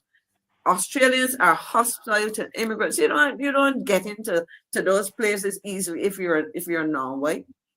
You know, you may get in there if you're Asian or whatever. And so when you look at the history and the practice, they come to places like us and want to do what we cannot even get into their country to start to own. So when you come here and disrespect Barbadians and disrespect our traditions and seek to curtail what are traditional community activities and so on, and the powers that be turn a blind eye, that does not all go well for a community that is inclusive. You know, so No, Miss McClean, and there's a lot that can be said. Yeah, I'm Marcia, so. I mean, the way you put it there, Miss McClean, is this is a very serious situation, and I remember Nigel Newton has been talking about this alien land holding act, for a long time now. And as Mr. Murray speaking and you speaking tonight, I'm like, this is something that we really need to push on. I don't see her doing this because it does not benefit me and Motley to do it. And she has to know exactly why she's overturned planning and development. She knows exactly why. And I don't see her. Yeah, go ahead, Ms. You know, Marcia, I mean, let's just spend a second looking at this, because what people may want to react and say, okay, now we want to stop foreigners doing whatever. That is not the case.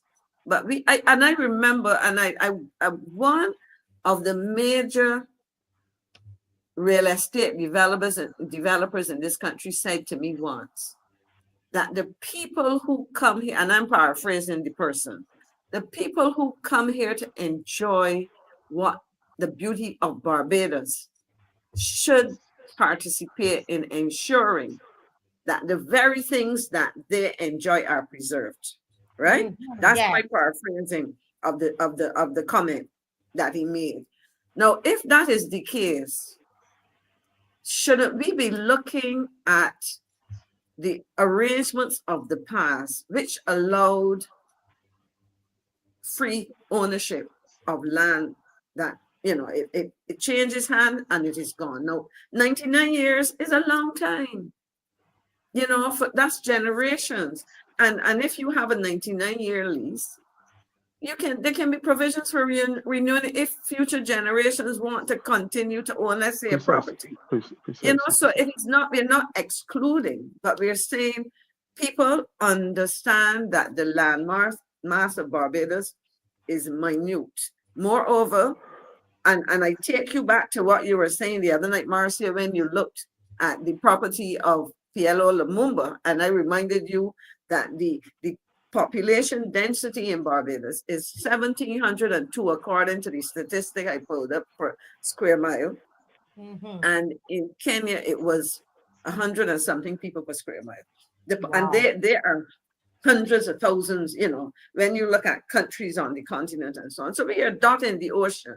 And we are saying we now have to think in terms of ensuring that the people of this country whose parents were slaves, we talk about the neutral burial ground, the people who were slaves, who toiled hard to make sure that plantations were able to, and the owners were able to become wealthy and go back to Europe and wherever they went, that those people can have a place in this country and not be just mere lookers on. And if it means adjusting the rules in relation to land holding, St. Lucia has it, Dominica has it, St. Kitts and Nevis has it. I have to check and see what obtains in Trinidad and Tobago. Kenya has it. Kenya, I said you could buy land in Kenya, and a Kenyan let me know that not just 99 years, not so fast. And look at the number of persons that you just said. What's that, square footage? Square mile, the density, population density per square mile. So in other words, think of a square mile, almost 1,700 people on average per square mile in Barbados. And I remember I looked at Zambia when we were talking, because in my 20s I went to Zambia, and at that time the population was like 8 to 10 per square mile in certain places in the country. So the point is, we have little land. And people who want to enjoy the hospitality and all that Barbados offers need to respect us as a people, respect traditional, you know, recreation and so on, and be accommodating. You want to come and set up fences? When I was a student of literature at Queen's College, we used to do poetry. I did English literature in sixth form. And I'm not one to remember all the verses, Glenn, but I remember this one from Robert Frost, an American poet. Good fences make good neighbors. Right. So if you want to put up walls to shut us out, somebody may look to break down those walls, because if you alienate people, they say, well, we don't have a state. Well, Ms. McCLEAN, this segues us right into the whole thing. Can I ask one quick? Really short, really quick, because we are. I am only, while we are obviously talking about George River, a big major project of land, there's certain other types of businesses being infiltrated by foreigners and taken up in Barbados, that we'd protect it for a long time. That we have to watch out. I have to do, I mean, with the car services in Barbados. For years, we have reserved hired cars and those things for Barbadians. I remember dealing with people for hurt sex, and we said no. I know you're having people who just through buying an app, you can get a Uber and a Lyft. There's a Trinidadian group who are now into pick up Barbados. They're not buying any land, they're not buying any vehicles. This group has linked with a company that provides a service to disabled. They don't buy any vehicles. And that's they provide the app. You call this app and you get the service and they get a percentage. What is that beyond Barbados doing? But I am saying you can disable the app. That should not be allowed. No, but this is why we need to change the government. We could sit here. We need to change the government. Tell the Prime Minister to call the election. Call the election because we need to change the government. But I would love for you to research on that, Mr. Murray, and let us I just want very quickly to go, Marcia, to say that I'm gonna get to it. Okay, go ahead. We need to. Well, if you want to forego what I'm doing, you can do that. No, we have to talk about crime. But what I would say to GLYNE is Trinidad and Tobago is part of CARICOM, and so there's a difference, but we could explore that later. Yeah, let's explore that at another time. Guys, Mr. Murray, make a note of that and let us look at that, okay? But we must deal with the crime situation. There's so many things that's coming at us. And one of the things, Ms. McCLEAN, that we have been talking about, and a lot of people have been messaging me on it, is the D.A.R.E program. And looking at the fact that the Barbados, the drug services, I don't have the name right now, but what's it called? The drug. Their program is drug abuse resistance education. Yes, but there was a note that came out in the newspaper. The research is saying that children up to 7 years old, that they are taking Molly, ecstasy. And so we are now looking at the D.A.R.E program that this government that is selling out all the land. I don't know what they're using, what the money being used for, but we're told that our children cannot have the D.A.R.E program in the schools because the government does not have the money to pay for it. So, Ms. McCLEAN, you're going to talk to us about the D.A.R.E program. Yeah, well, okay, good. Thanks a lot. And as you correctly said, when we juxtapose a program like this, which is intended to target our primary school children, it really boggles the mind. And just very quickly as a background, as I said, the D.A.R.E program referred to, the acronym is really Drug Abuse Resistance Education. And the program was intended to really offer to primary school children an opportunity to explore in a number of initiatives, or related things in the program, alternatives, and to that, to getting involved in drugs, to understand the consequences of it. And I actually would have looked at a couple of things. And unfortunately, I noticed, for example, in a report in Barbados today in June of 2019, that the students at St. Giles Primary participated in a graduation exercise, so to speak, at police district air police headquarters. It was a 10-week program. A similar exercise was done around that same time. One was the fifth was, I think there was the Wilkie Cumberbatch Primary School. And I made a note of something that was written because, and I'll quote this article from some research that was done around the time. And it says, drug abuse and drug trafficking are responsible for rising levels of violence and gun-related crimes, including an unprecedented hike in murders this year. This year would have been 2019, okay? According to government research. And it goes on to say, but this path to violence is being paved in primary school as children are introduced to drugs and crime. Now, that is why I think when you touched on this on Friday night, it really resonated with me, because what we are seeing, as you mentioned, imagine a child, and we heard of the utter damage that something like drug they call Molly can do. So imagine getting hooked on something as severe as that, as early as 7 years old. You are actually creating little monsters, you know. And then at the time, I think the head of the research and the criminal justice and research planning unit, Cheryl Willoughby, this is back in 2019, also had this to say. Drug abuse generates complex social problems which must be addressed using a holistic model. And I think that is important because at the end of the day, children who get caught up in this, you know, and unfortunately, I can tell you that people will deliberately give drugs to children in things that are supposedly innocent. Funny enough, I don't know if you saw it, Marcia or GLYNE. I saw an image circulating on WhatsApp. I got it from more than one person. It looks like some little pink gummy bears or something. Yes. Yeah. And if you want, at some point, I can probably look into my phone and send it to you or Dave. Yeah, I think Dave probably has it if he could show it. And so a child who is into little sweets and snacks and who is offered that by a child, because also what will happen, you know, irresponsible, and I was trying to find an even more harsh word, a harsher word than that. Adults will give children things like that to take to school.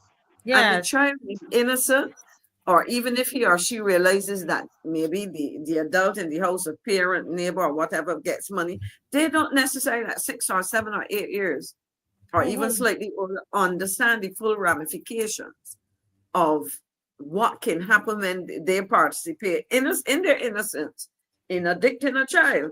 So, you know, so this program, Marcia, recognizes those realities that I mentioned from the research.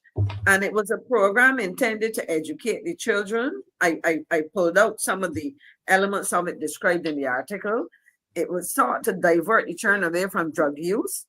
It focused on things like decision making, you know, helping children to understand how to think critically about these kind of things. It addressed issues of bullying and peer pressure. It sought to instill communication skills, and it examined, for example, the risks and consequences of drug use. And one of the things that I found interesting, and this is the way I captured the point, it stressed the importance of hard work and the myth of instant success. So in other words, you're trying to get children in a frame of mind where they don't look on and see, you know, teenagers and adults in their neighborhood with all the bling, you know, the gold and the clothes and the brand and the this and that, to help them to understand that those things, there's a saying, GLYNE, was it that you don't know whose wing somebody flying on? And that is what it looks like. Think about that, Yeah. look at that, Mark, and members of the loyal opposition. Imagine your 6-year-old grandchild or nephew or niece or son or daughter is given, somebody walks in with a little Ziploc bag and says, okay, you want to have a sweet? That looks innocent, you know? And so this is what we're dealing with now.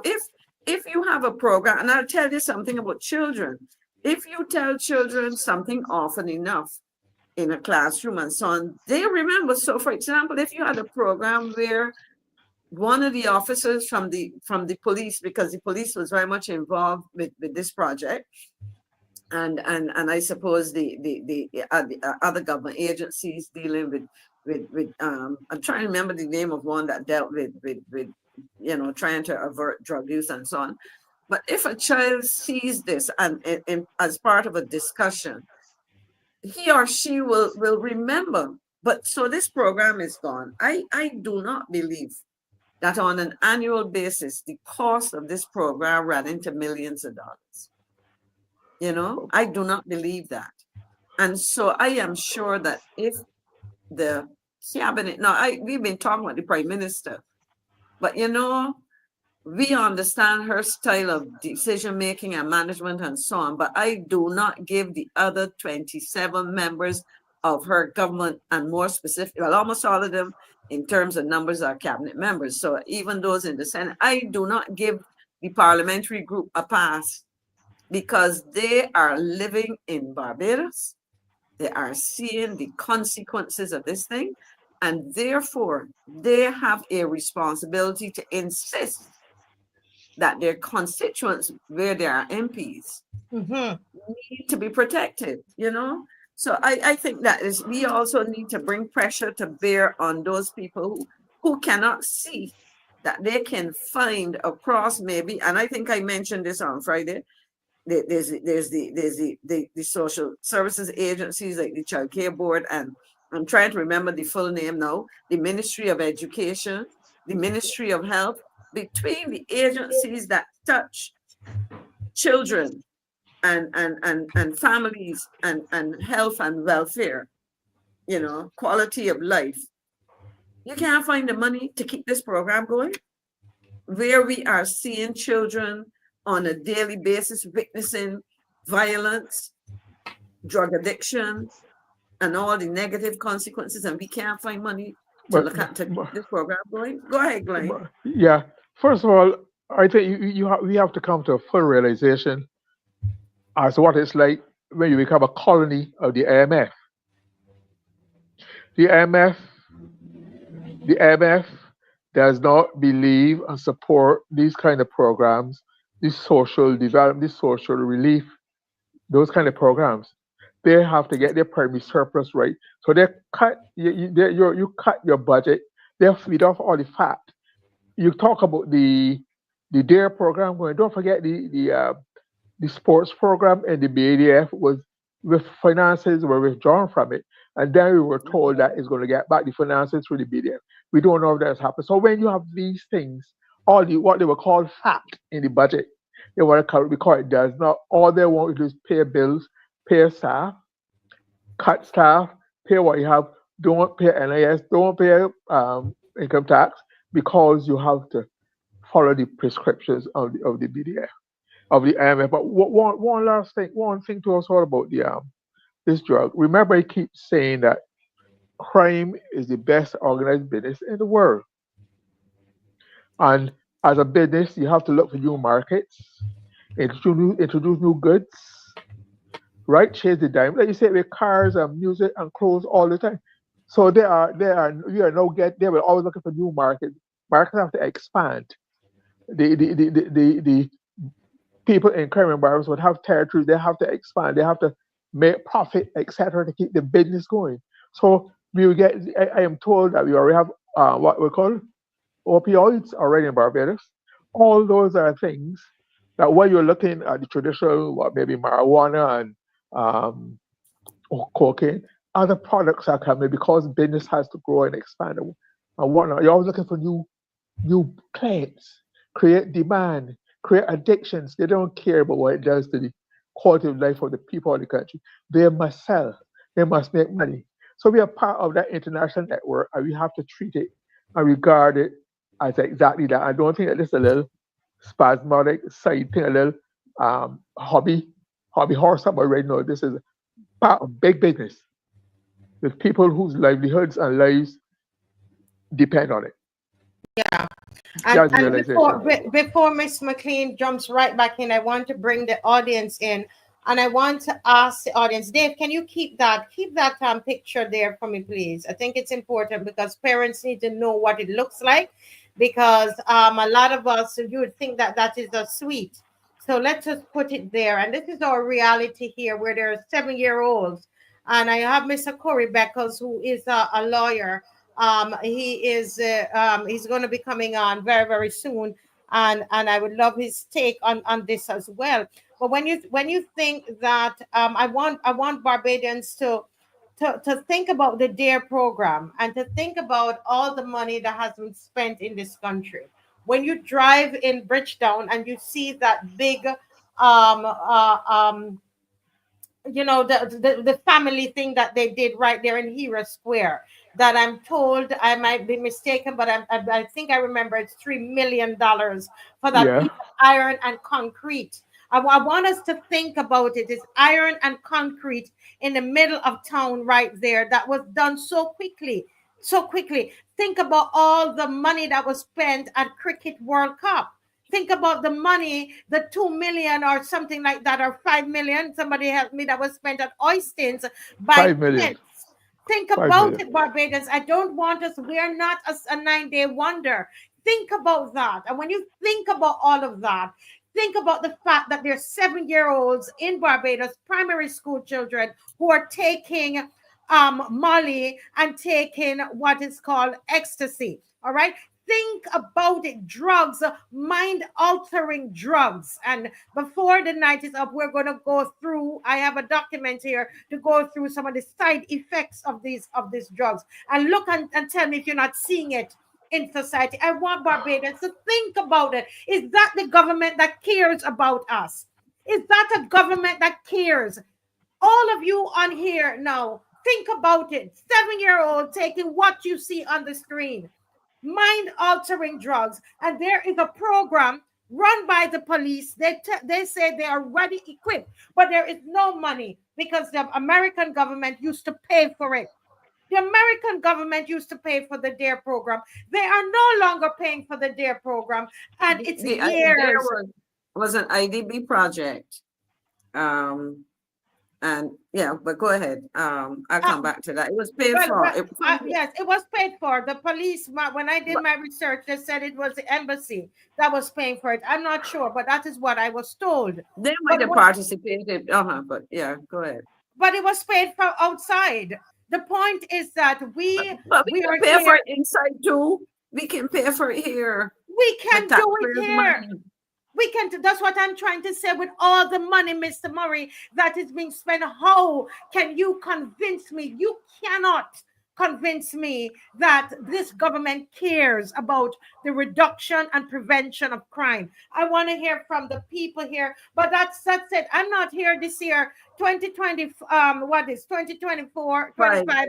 We're not here. We're not mincing any words on here. I'm not going to defame anybody, but we're going to call a spade a spade. One word on this, Marcia, to support my thesis of the business aspect. The colors and shape of these things are not chosen by accident. That's part of the mark. They know that these colors and shapes, they look like animals or appeal to children, and you set them. So it is deliberately done to catch the eye, the palate, and create a demand. So, like I said, that is all part of the business of crime. That is true. And Marcia, as I listen to GLYNE speak about, and we wait to hear from the audience, the DIASPORA program, there was another related program. Again, one of the last reports I saw about it was, I must say, sorry, I just Googled it, but there's article April 2019 in the Barbados Advocate, Aganar Barbados a Success. This was a program, a youth workforce development program. It involved skills of the future, etc. It was run by the Ministry of Education and Finance by IDB. So my point is that we had some interesting programs intended to address that risk youth that really did a number of things. This program, for example, saw the system, some children coming back into the system to do their exams and so on. So and these are programs that just were wiped out. And I keep making the point that when you look at the total funding, and I will definitely try, I was trying to say, I don't have access to my documents, as you know, right now, but I was going to look to see what kind of budgets were provided for these.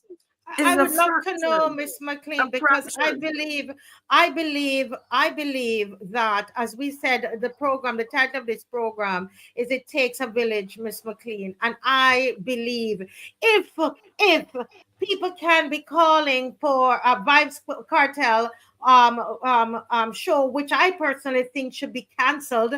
I was looking at it, Miss McCLEAN, and there was they had violence on the stage in Jamaica at his first concert. First concert, there's violence. I researched it on the stage, and with him singing songs like "Me a Real Badman" and "Last Man Standing," "Badman Party," and they're talking about gun and shooting head and all of that, and they're surprised that there was violence. And we have money to be $16,000 for a seat at Vibes Cartel, and we cannot do a program for our children. A Let's drug program for our children.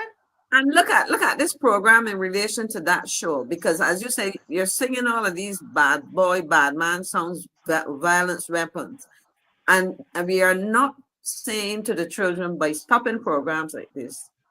We're not saying to those children, that those school age children who would benefit. All of that is music, that is theater, that is drama, whatever. In other words, that must not be a reality for you. But no, we're going to leave it like that. We're going to see. I mean, I saw some videos, and the guys are displaying, well, of course, the ropes around their neck, the gold ropes, as I would call them, the expense. And so you are presenting that as okay. And because you can imagine how the audience will be dressed when they turn up for this. And so there's nothing essentially to counter that. In other words, a child who is exposed to certain things can see that those images are not to be hankered after, to be pursued, but to put them into context and understand. But you're not doing that. Very often, some of those children are exposed to those stimuli, those images, those substances at home. They dress at home. But that's another issue. So that's just an extension of their normal life, their normal perspective. So even why we need to have the program in school. That was the purpose of the program, because to counter this. That's the idea of the program. And that's what I'm saying. A government that would not, if you're not investing in that, it says to me, you do not care about the people, and you're really not about crime prevention. This is a game. We're playing a game here. Yeah. You know, Marcia, and as I listened to GLYNE mention the unfortunate reality that the home and community environment may create certain problems for the individuals. My question is, and I believe the minister would be Kurt Humphrey. There was a program called the ISWE Bridge,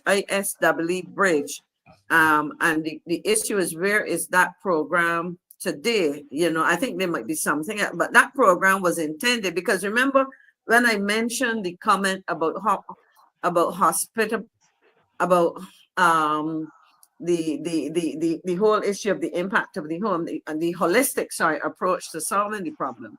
This IC Bridge, that ISW Bridge program, was intended to really address the family situation and intergenerational poverty and that kind of thing. And so I believe, I don't know if they've renamed the program, but the question is, when you package these together, you really would have some concerns. Okay. Yes. Give me a second, Marcia, please. Yes. No problem. But you know, Mr. Murray, this is because my sons, I had 3 sons, and they are the ones who came home and told me about the D.A.R.E program. And I would go through my children's books at primary school, even if I didn't do that a lot at secondary school. You know, you do that at primary school, and you see what they are learning. Right. In the, you know, that's how I knew about Mr. Cobbler, Sergeant Cobbler. They could know. I remember the name. Somebody reminded me last night, etc. You know, and so on. And they had to read up on drugs. They had to study it, what it did to the brain, and all those kinds of things. And now I'm speaking to the police. Why I'm so upset? I spoke to the police before I came on the show, and they're saying they want to go into schools, but they're being told there's no money. And I'm saying that we need to, Mr. Moore, to write a letter to the Commissioner of Police as citizens, asking about the program. What is the cost of it? And can we get private businesses, the churches? You know, let's find a solution to it. I was looking here online at the same Molly, and some of the effects of it on the body. And people need to know that there are some other names that's given to this. It's really ecstasy, right? I mean, just to think that children, 7-year-olds are using ecstasy. Sometimes it's called Adam, it's called beans, biscuit. They even call it biscuit, Mr. Murray. Wow. Biscuit. or peace, all of these, a hug, they call it a hug drug. And how is it abused? People, they swallow. These children, they swallow the capsules or they swallow the pills or tablets. That sometimes it's powder. It might come in the powder form, crystal, it might be liquid, it can be crushed, right? And I guess put in water and drunk, or it can be snorted. And sometimes people actually smoke it. Okay, just so that we understand it. And what is the effect on the body? Increase motor activity, right? That means that they're going to get hyperactive, right, Mr. Murray? That's right. Increase alertness, increase your heart rate, increase blood pressure, increase muscle tension, increase tremors in the children, the teeth clenching, nausea, sweating, euphoria, empathy, reduce inhibition. Important. That one is important. Reduce inhibition, which is why they say that the children, the young people are taking the Molly and going to kill. They take the Molly before they go to kill. Chills, blurred vision, confusion, anxiety, depression, paranoia, severe dehydration, sleep problems. We learned from Dale that it will they don't sleep, they stay up, right? And then they crave the drug, right? In high doses, yes. I was, as you spoke about that, it would be interesting to have the medical authorities and the prison authorities investigate the extent of use of those kind of things among the many young people who are on remand for murder right now. It'd be interesting to see to what extent because what you're just describing is that a person who is using this is so, for want of a better word, numbed in relation to his or her normal senses and whatever, that they may commit horrific crimes. And we have seen there's at least one or two 16 to 20-year-olds or more on remand for murder. And that is frightening. And that's why somebody can drive into a place where they put a whole set of people at risk and proceed to offload a semi-automatic weapon. Marcia, might I point out that just like with guns, because just like with most of the other drugs, except probably marijuana, we don't manufacture them; they're imported into Barbados largely. How are they getting it? How are they getting it? That because this is chemicals that they can, somebody here could actually make it here. That's what I was told when I checked, but I don't know. But makes it even more dangerous. Or something. Makes it even more dangerous. I mean, they must get the chemicals, the ingredients from somewhere to even if it's happening. That's true. So we need to have a more laser, more focused perspective and vision and focus on these matters so that we don't just accept it, but we try to break it up, we try to investigate how somebody got to be complicit, somebody or bodies or agencies, but allowing certain to slip through to make it happen impossible. And then the distribution network. What about the distribution network? I'm telling you, because this drug is dangerous. The last I say about this drug before Mr. Corey Beckles join us. I believe he's still in the green room. You're gonna join us in a minute. This drug can result in liver, kidney, or cardiovascular system failure, swelling of the brain, and even death. Right? And they talk about how it's highly addictive and so on. And I would suggest that parents, grandparents, that you start to really research on this drug and really understand what it looks like, and the different forms that it comes in. But I have Mr. Corey Beckles here with us. And he's a young man. I call him a young man. And somebody that I have known for a very, very long time, has been doing a lot of activism, a lot of work behind the scenes, even with the elderly in this country. And I'm realizing that Mr. Corey Beckles has now started a new political party. And it's a conservative Barbados political party. Is that what it is? Good night, everyone, Marcy and everyone. Yes, Good good night. night, Good Hi, night. Harry. Yes. Corey. How are you? Yes, good to see you, Maxine. Good to see Yes, you it's the again. Conservative Barbados Leadership Party. Conservative Barbados, yes. Conservative, Leadership. yes, I love that word leadership. Conservative Barbados Leadership Party. No, Mr. Beckles, can you tell us? I realized that the party was launched today. Congratulations on that. And can you? Is there anything apart from what we've seen in the press that you would like to tell us about this party? Right. I would just want to reiterate that the party stands for strong Mm, family life, and social values. mm-hmm. We also believe in a strong criminal justice system, and we Okay. also believe in a strong economy. Now, what Mm-hmm. does that mean? We mean an economy that is accessible to all persons in Barbados.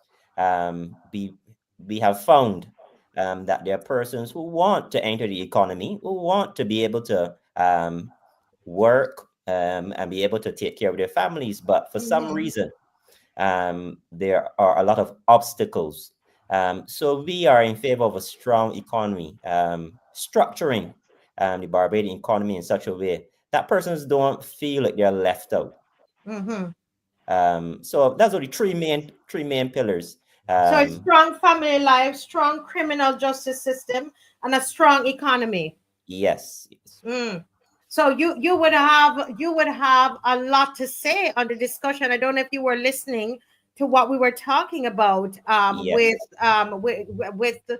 our young people or children who are on drugs, taking Molly ecstasy at 7 years old. That is coming from the NCSA. Right, What correct. what is the Conservative Barbados Leadership Party? What are your thoughts on that? Well, the question that came to mind, I was listening intently, but the question that came to mind, are these things being made in Barbados? Are they being produced in Barbados? And if not, they're coming from somewhere. And we have to look at our border security. We have to. These things are coming from some locality, some outside jurisdiction, unless I know that persons are getting extremely talented. You have a lot of knowledge as Mm-hmm. relates to the making of these substances and drugs. There's a lot of knowledge out there, but unless these things are being made in Barbados, we have a serious problem as it relates to our customs and border control. We need to be looking out for these things. Those who patrol the borders, we need to be looking for these things. And if they hide, if they are similar to candy, if they're similar to things that may look harmless, we need ways and measures to be able to differentiate whether or not this is a candy, just a harmless candy, or if it Mm-hmm. is something that is wrapped up to look like candy. But Yeah. when it is unwrapped, it harms the society. And we're talking about our young people. We often say that our young people are the future, but they're not only the future, they're the present. They are the present. We have to all the programs. We talk about the D.A.R.E program, and I heard about the D.A.R E program years ago. Yes. Years ago, that community policing is part of the community policing program, Correct. um, Correct. and that is part of the criminal justice system.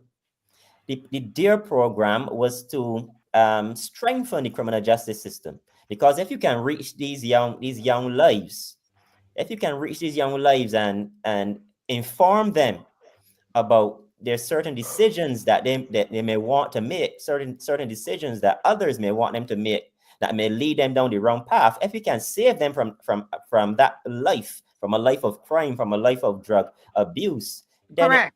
it helps the criminal justice system.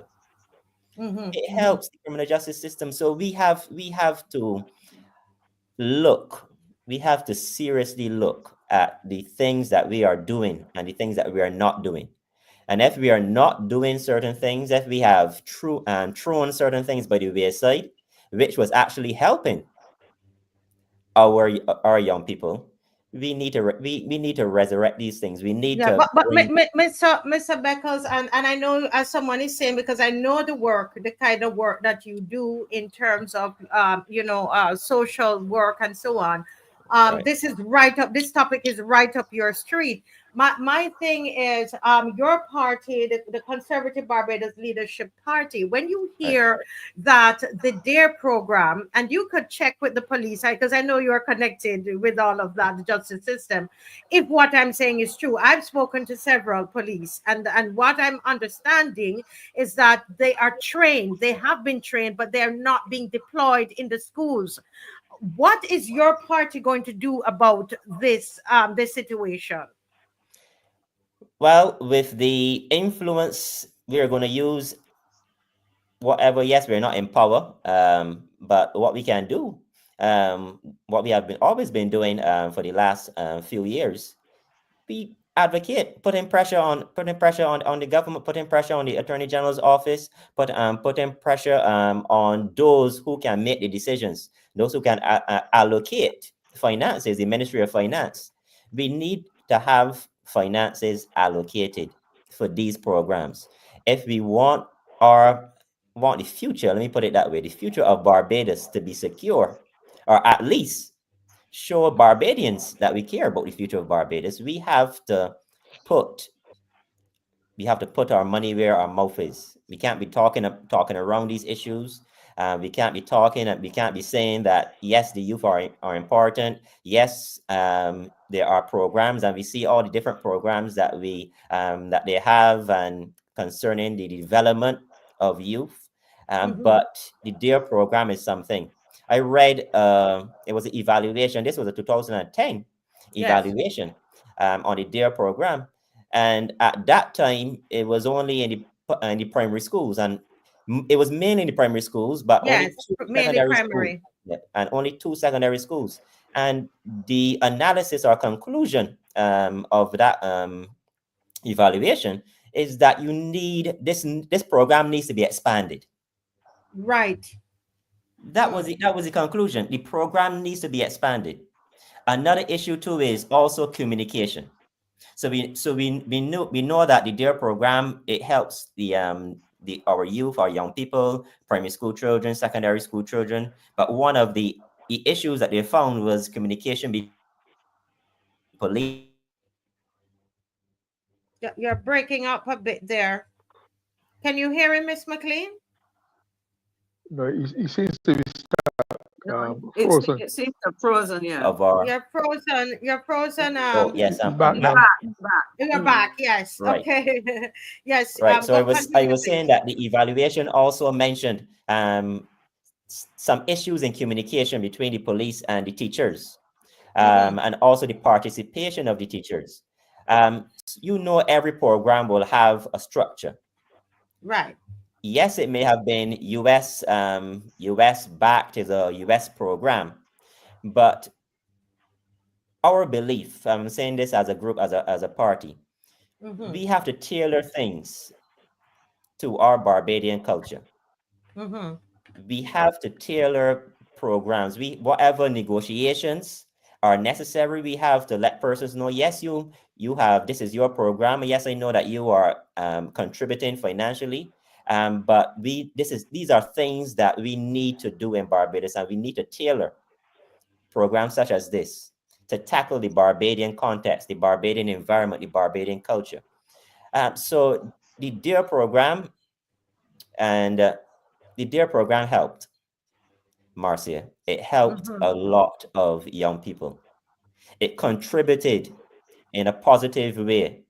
That was the conclusion. It contributed to a positive, in a positive manner, to the development of our young people.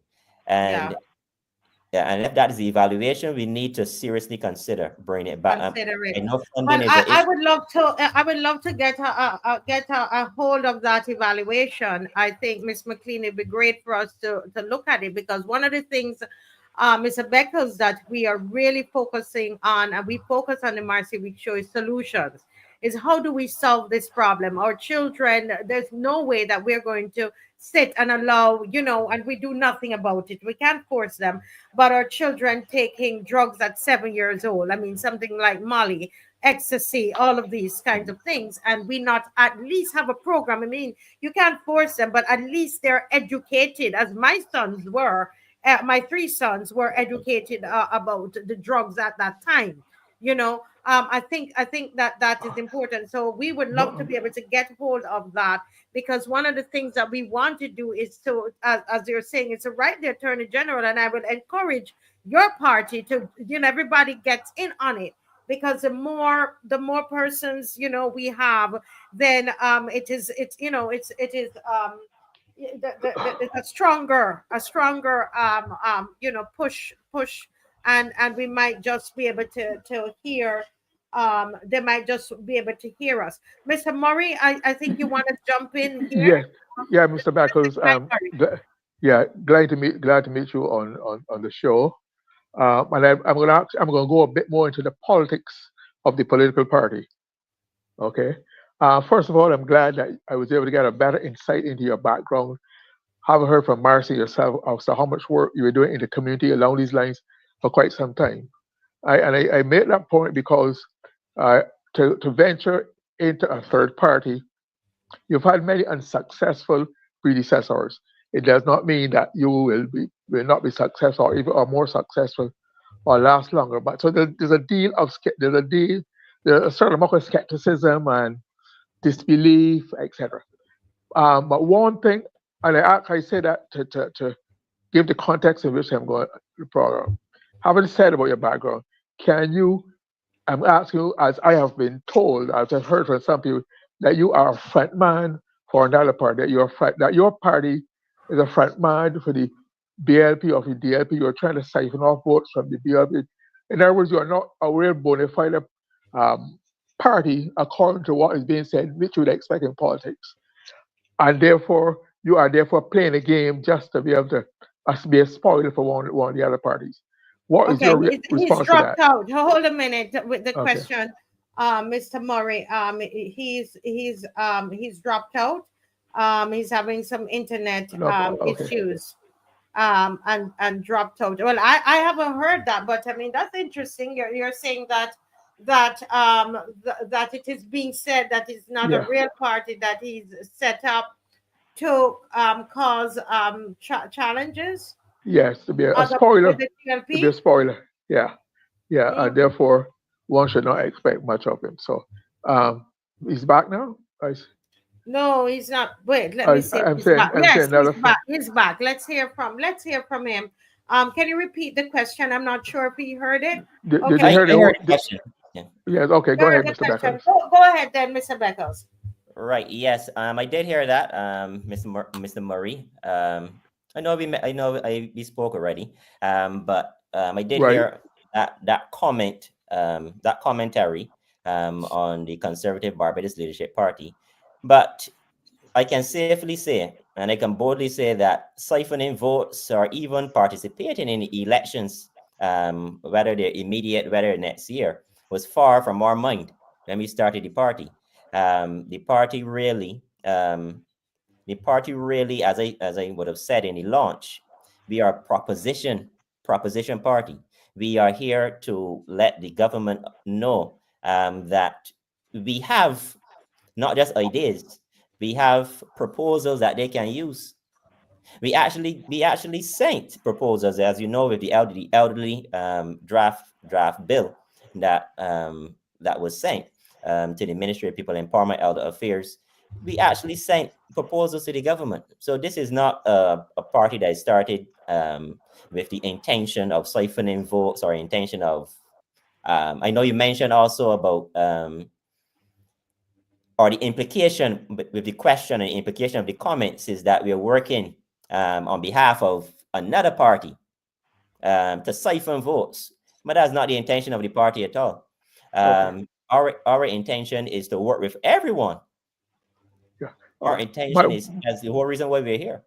My second question is that I was very interested. I was very curious. I thought it very striking that you chose the word conservative. If you Correct. know the implications of the term confiscate or conservative in Barbados, it harks back to the dark days of colonialism, the dark days of mercantile capitalism, the plantation, etc. Correct. And it is not a part, that term, when used in politics, especially, is not seen as one that is for the small man, the poor man, but for the moneyed class, etc. Um, that is well entrenched in Barbadian psyche. How do you plan to break down that distinction, so that people believe you, open and accept and listen to your message there? Right. Very good question, and I want to focus on the word breakdown, because we have that perception of the conservative view, that it is not for those, the labor movement. It has no interest in social, in ensuring that the social structure in Barbados is inclusive. But our idea of conservatism is a Barbadian conservatism. Now, we know from a historical point of view, we have the Barbados Labour Party. We know that these parties came out of colonialistic, as I would put it, era and environment.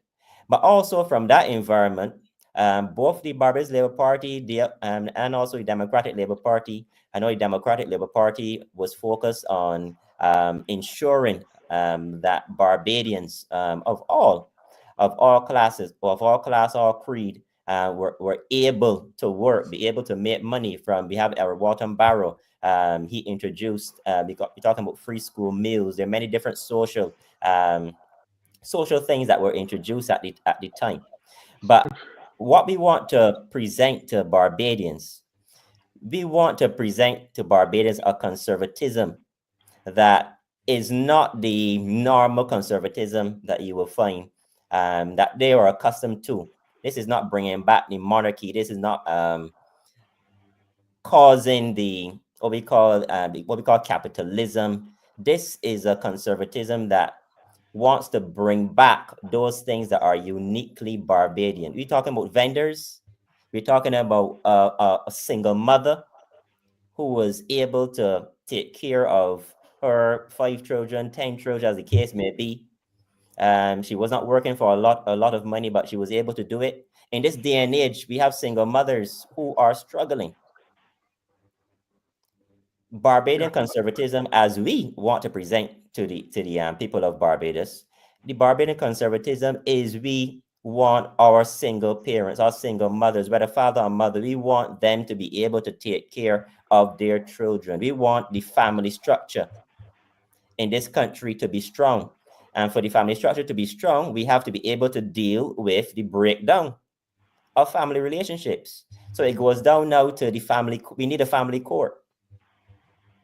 We need a family court in this country. So I know, Mr. Murray, I may or may not have answered your question, because we will still have issues with the word conservatism. But you also asked how I'm going to break it down.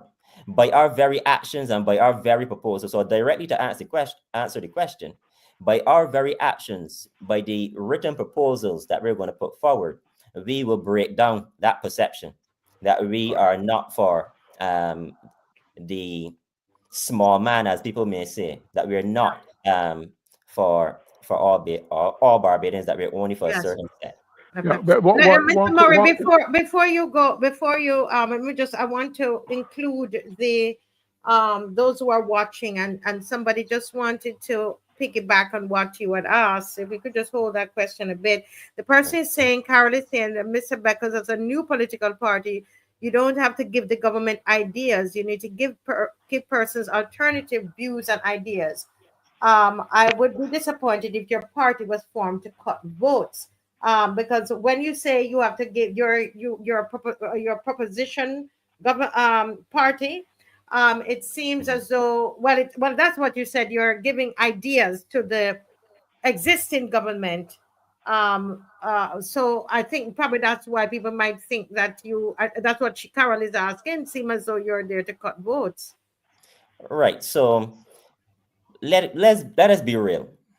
The only individuals who can make change are those in power.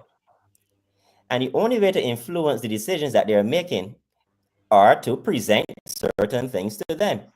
So when we say proposition, you're talking about, yes, it may help the government, but it's for the benefit of Barbadians.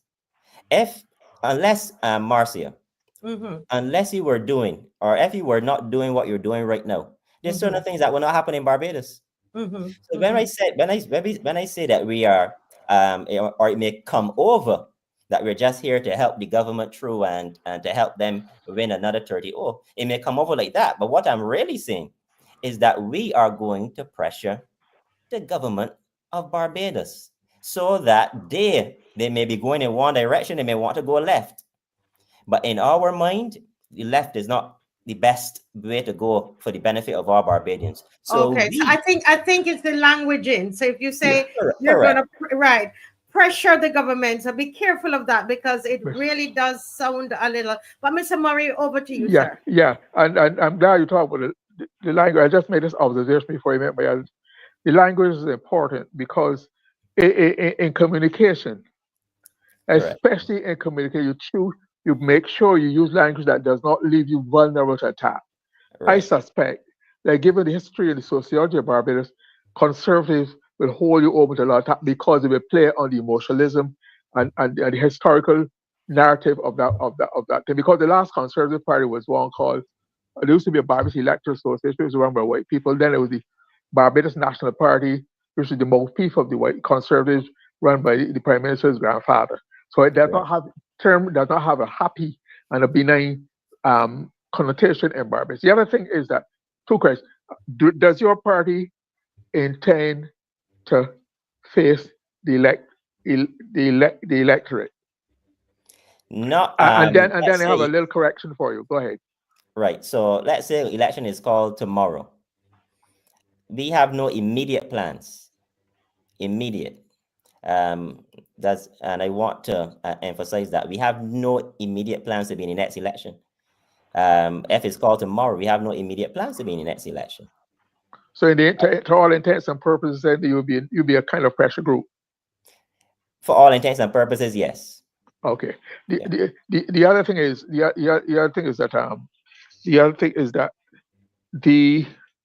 I lost my train of thought. The pressure group, and then there's a question of, you had said that the Barbados Labour Party and the DLP came of colonial era.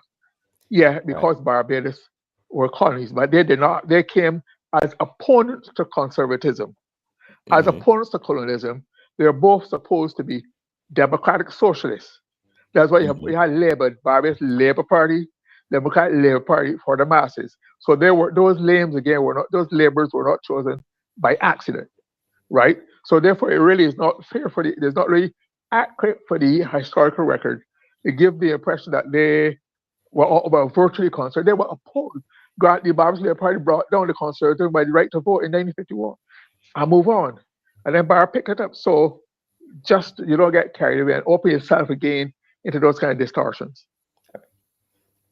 Understood, and we will have the opportunity to discuss more about that. But I appreciate, I appreciate the views and the comments. Yeah, there's a question here, Brother Corey. Are you this?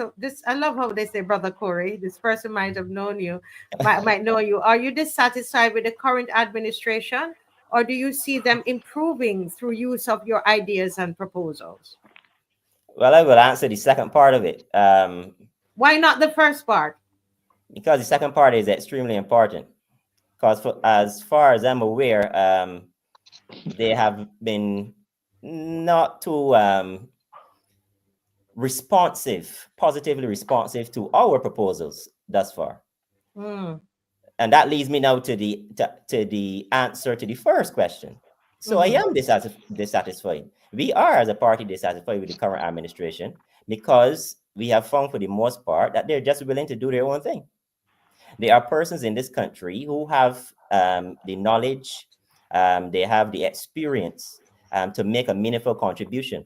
But we find that whenever that person those people put themselves out there, they speak to the minister, speak to the person who has the influence, has the power, it falls on deaf ears.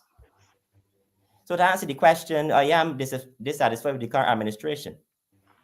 And yes, we believe that our proposals will improve the system or improve the administration, but that can only work if the administration actually uses what? Let me ask you, what became of the you had a proposal on about the elderly. Actually, you had a draft a piece of legislation on the elderly. What has happened to that so far? Well, the piece of legislation is still there. Through our efforts, we were able to at least see some light at the end of the tunnel. So there's certain things within that piece of legislation that the current administration, they are using. Certain elements of it, they are using. But is that a question? No, you go ahead. Let him finish. Yeah, certain elements of the legislation, but for all intents and purposes, the legislation is still there. And but it has not been fully adopted. No, it has not been fully adopted. Okay. And is there anything else that any other legislation you're working on? And then we go to Mr. Murray. Anything that you're working on? Well, we also did a banking policy, and specifically to protect the financial assets of the elderly, of all older persons in Barbados. We also did secondary school security policy with an audit. And I know that you heard recently that the trade unions and the Ministry of Education did an audit of all the primary schools in Barbados, and they made certain security proposals. But there's a document with an audit of all of the security requirements of all the secondary schools in Barbados, along with security proposals which are extremely similar to the ones that came out, or the ones that were presented to us a few weeks ago. So when I know that persons will be, will have trepidation. There will be trepidation on the emergence of this new party. And I know you have legitimate concerns because of what went before, or even what is pertaining right now. But what I would ask is that the people of this country give us the time. Listen to us. Give us the time, and you make that judgment based on what you have seen us, what you are seeing us do, what you're seeing us present, and how we not just present ourselves, but those things that we say concerning all the different issues that we're facing in Barbados. Give us that time. You're only launched yesterday, Marcia. Only yesterday, but the only problem is that you, which is a little confusing for people, because you are not really a party. You are a pressure group, because you're saying if the elections were to be called, you would not be contesting the elections. Is it that you're waiting for some time in the future to contest elections? We have all full intentions sometime in the future to contest elections. I remember I said we have no immediate plans. No immediate plans. We have no immediate plans, and I want that to be forefront in persons' minds. We have no immediate plans. But it's not to say that we don't have plans, Marcia. Right, I understand. We're not just going to show up. We're not going to just show up at the party and then just start trying to change around things and trying to do things. No, we are going to make sure that we take our time. That is the only way. That is our philosophy. We are going to take the time. We are going to build a structure that Barbadians can have trust in. And that is the main thing. We're going to build a structure that Barbados can trust. And from there, then we will present ourselves to Barbados as relates to elective politics. Okay, now I'm Marcia, I don't mean to hog the show, but I must ask this last question here. First of all, let me observe that the government in its new so-called security thrust for the school appointed a laughable A laughable 38 guards. You Right. think there are about 80 something primary schools and 20 some boy, about 20 primary. They can't be serious to appoint 38 guards. Right. So that's just a token. That's just a tokenism to say we did it. But the other point is that you probably you're this party and given that you said your party that your group or party you call it party, you have to respect your term, is Right. a proposition party. You probably come at the right time for the government because the prime minister in her habit, as soon as there's a tight spot, you form a group, a committee. She's now set up a program called an ideas forum, which to Right. me is nothing more than a duplication of the Paris Speaks, where Right. you, and it was said by the director of student public engagement, Mr. Roy Morris, that they've heard people complain and criticize, so they want you now to come and bring solution. The ideas forum is you to come and give solution. Right. I really don't think you should do the work for the government. Otherwise, you might as well be the government. That's how I feel about it. Uh, I contribute, yes, but they can't now come. It really, if I were in the government, Maxine, I don't know about you, but I would be embarrassed as hell to be in a cabinet where I'm admitting around the ideas. I don't know what to come and help. I beg you, come and help ideas for them. I mean, the term alone is insulting. right. It's like they've No, round the I screen. would agree. I mean, let me, Marcia, very Yes, quickly, Miss, I know you were listening. You haven't said anything. say good evening to Mr. Beckles. He and Good I would evening. have served, that's about a year on the Yes. Parliament Farm Commission, on So that you know, commission. And and before that, I was following your work. I noticed somebody called you brother, and Marcia didn't speak to that, but I know you have very strong religious and Christian kind Oh of yes, that's true. Yeah. Yes. value and involvement. And I believe that you would have identified in your three pillars, the main pillars of the party. And I think those, to my mind, in all that we have been discussing on this program, are critical if Yeah. we are to make Barbados a place that is good for Barbadians and the average citizens and people who residents of this country. So I wish you well. I agree with GLYNE that it is interesting that in its second term, even though the first term was abbreviated, to put it that way, the government is pleading with Barbadians to bring solutions. I think that in sharing your ideas, you do not necessarily give them a template, but I think you hopefully will demonstrate to Barbadians that there are issues being contemplated and explored and developed by people who have this country at heart. And realistically, you're saying that if election were called soon, you say tomorrow, you wouldn't be in a position to challenge that. But I think it is good for the country.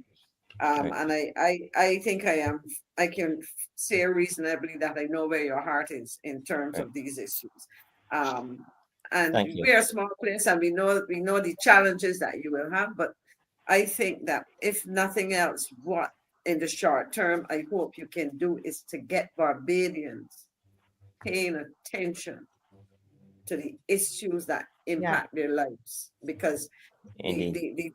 the participation in elections and so on suggests to me that too many Barbadians are not paying attention and making the necessary demands. So I know we're near the end of the program, Marcia, so I think that Yes. is Yes. my Yes. Yes. comment. Well, Right. yeah, If I may I just yes. Go ahead. respond very quickly, because what Maxine just said as relates to participation in politics, that's another issue that we need to address.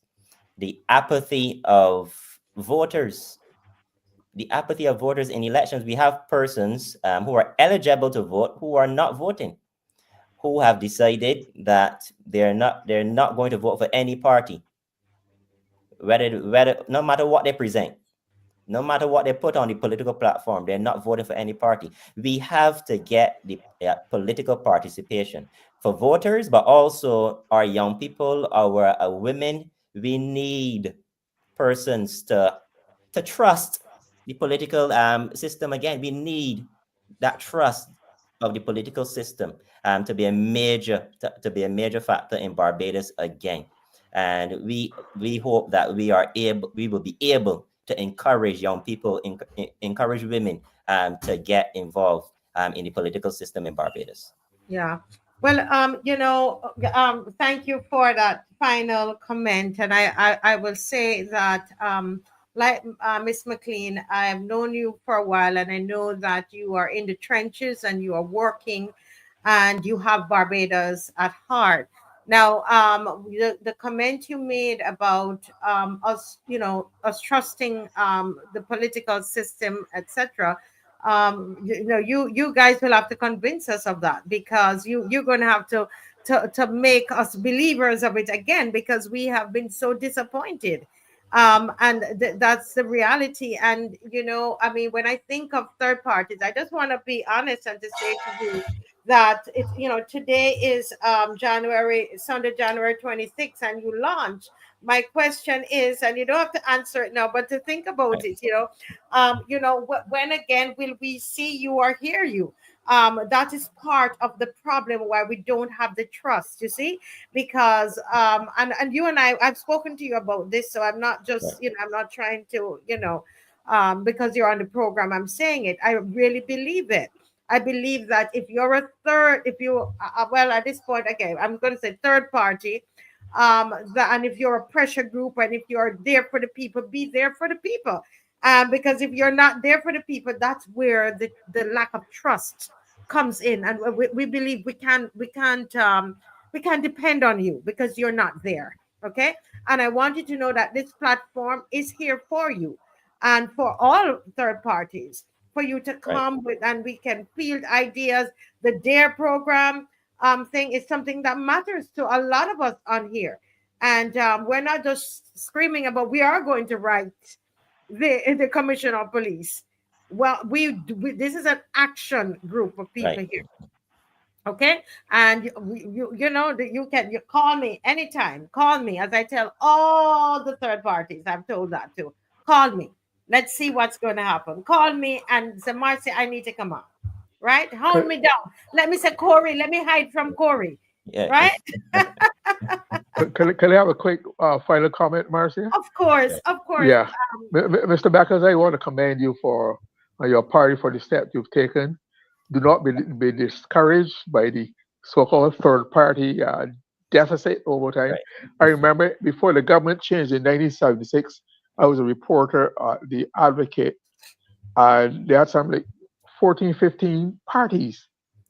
Wow. Right? Not all last. I'm saying so it represents a ferment into society for ideas and change and dissatisfaction and whatnot. And you seem to have implied that you are in for the long haul. Indeed. Right. If you're in for the long haul, then you have to be able to take ups and downs and disappointment. Like Marcia said, you have to convince the people. Maybe with your approach, you can get people excited and interested again. So do not be necessarily discouraged by the initial outputs and dissatisfaction and criticism, and be prepared for the mudslinging and the bad talking and talking your name and saying things about you and the element of the party that you didn't even know about or never happened. So that is the political pool in which you'll be swimming from here on. But good luck, and I look forward to engaging you again in the future. Thank you. I appreciate it. Comments from both you and also Maxine. Appreciate it. And of course, I don't have to wait, Marcia. You will be hearing from us consistently. You will be hearing from us consistently. So I don't have to think about it. Okay. Looking forward to engaging you and the others. Indeed, no problem. Yes. So for the betterment of this country, let me just say thank you to everybody. A wonderful panelist. I thought it was a very informative show. Thanks to we had SIPHIWE from the African Union was here with us early. Mr. Murray, GLYNE Murray. Just a very energetic and informative discussion we had there. Almost take up the whole program. But thank you so much for your research, and Corey. He's a very young man. He's only what? Oh, how old are you? 18 or how old are you now? 18. Yes, I wish I was 18. I'm 36. For Marcia, I don't want to prove Marcia. I don't want Marcia to be accused of misleading the public. Yes, I am 18 for the sake of the show.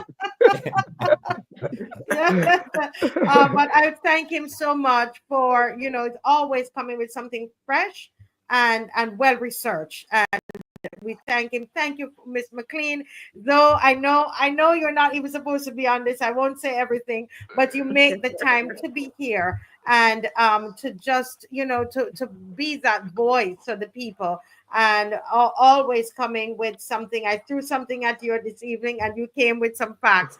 Thank you so much. Thank you, Mr. Beckles. Again, we're open. This is an open platform for you. Thanks to everybody for being here. Asante sana. That's my Swahili. Asante sana. Asante sana. Thank you all so very much. Good night. And Good night. tomorrow we have Dr. Ferdinand Nichols. He's gonna have this place on fire tomorrow. All right. So we see you all tomorrow evening. God bless you all. Bye bye. Thanks for good night. Thanks for good night. Goodbye, everybody. Goodbye. Bye-bye.